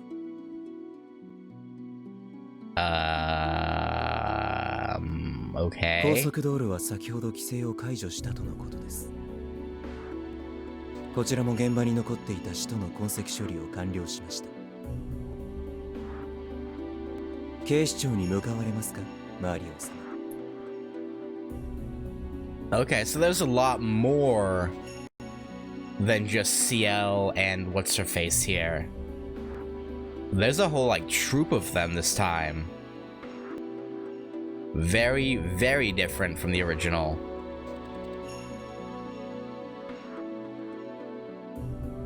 行きたかねえが仕方ねえ。この規模の騒ぎはうちでもそうはねえからな。ジジイの名前だけじゃ収まりはつかねえだろう。俺も出向いて誠意ってもう見せないとな。では私も同行いたします。現場の指揮は例の代行者に委任しますか。ああ、なぜか潜入捜査してたあいつらか。ツーマンセルなんだよな。下っ端の方は俺のホテルに呼びつけて待機させとけ。使い道があれば使う。あっちの方はできるだけ早く本国に帰らせろ。セオナトールをつっつけばすぐに動く。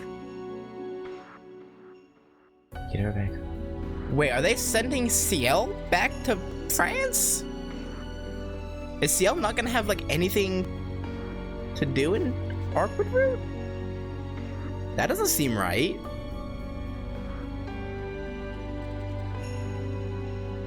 No, there's no way she listens to that, right? かしこまりました。ノイ司祭にラウレンティス様の名義で抗議文をお送りします。ああ、ここでの仕事は大体終わった。I don't... 現場の後処理は誰にやらせてもいいんだが。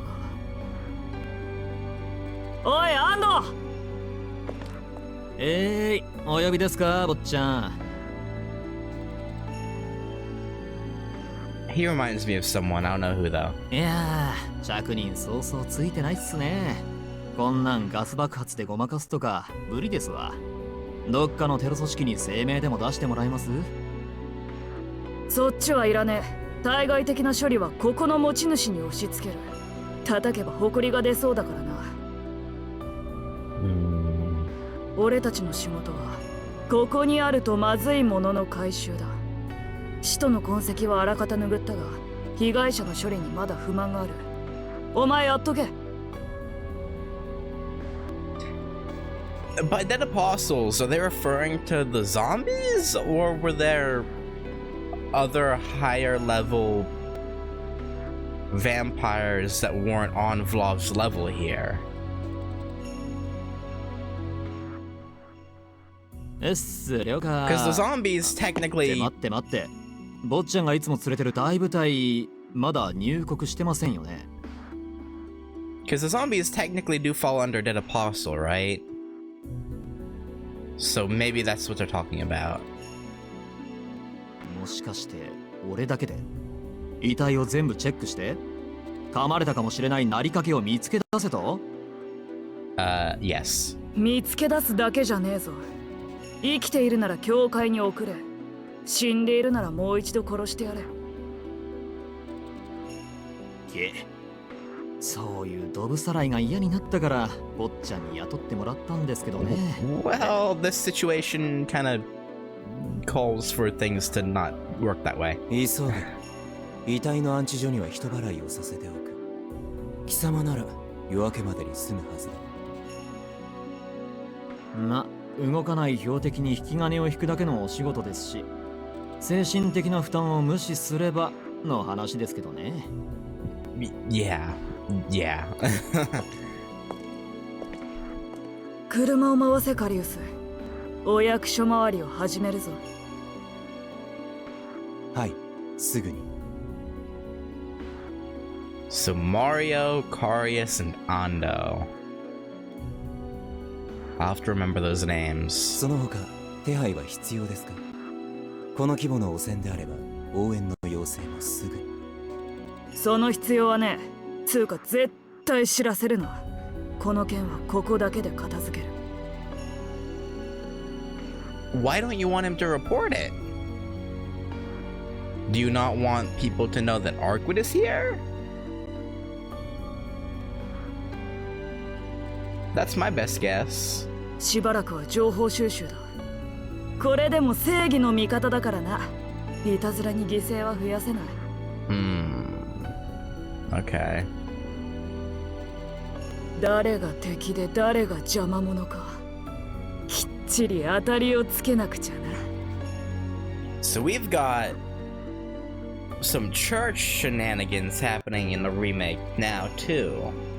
Okay, I like this. Like, I was told that the two routes in the first part of the remake was as long as the 5 routes from the original, roughly.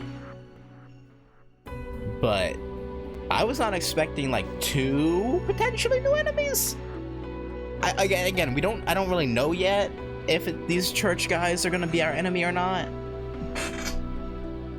But they're kind of giving me that feel that we might have to deal with them in some way. We'll see though. And I assume Nero is still gonna show up, and then of course there's Roa. So we have a lot of shit to deal with.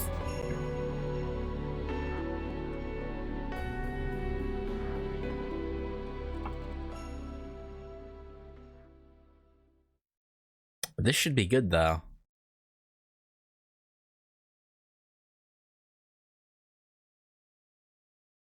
Yes, I will save my progress.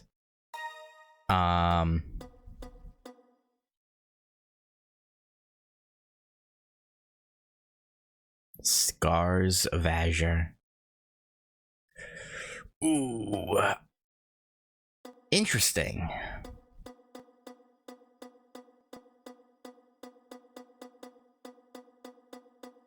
Huh. So even up through day 5, we weren't even on Arkwood's route yet.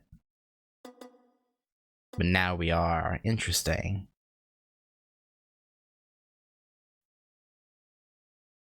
Huh.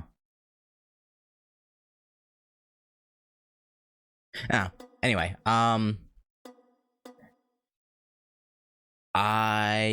am, I think, going to stop the yeah, I'm gonna stop there. So I'm gonna exit, and then I'm gonna restart, and then go, and because I want to see what the pulling dead end is. And there's also the one where I go down into the pit immediately. So I'll record those probably tomorrow morning, because I want to see those, and then I'll continue on to day 6.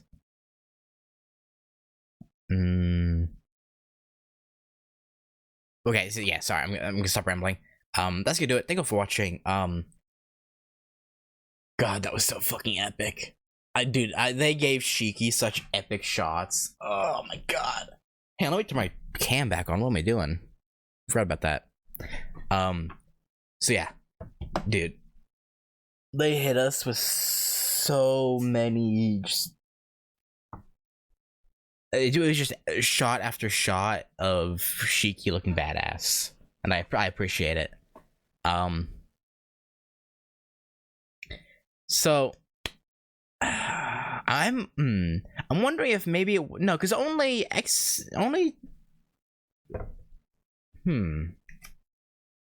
maybe it wasn't CL who threw the black key, but I feel like it had to have been, right? I don't know, because, like, I guess that Karius guy could have done it, or Ando, or one of them, but I'm pretty sure only executors have black keys. Unless either that Karius guy or Ando is a executor, but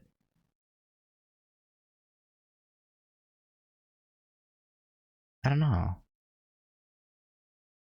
I don't know. We'll have to see. I don't.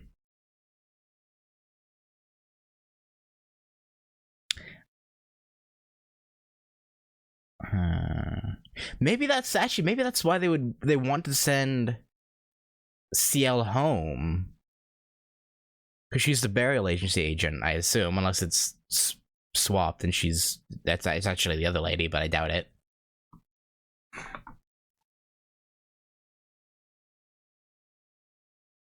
Because maybe CL got involved when she wasn't supposed to by throwing the black key, and that's why they're like trying to send her back. I don't know. We'll find out, I guess. Yeah. Sorry. Sorry. Sorry for rambling again. Thank you for watching. That's gonna do it. Okay. Sorry. Early morning. My head's all over the place. I'll catch you later. Peace.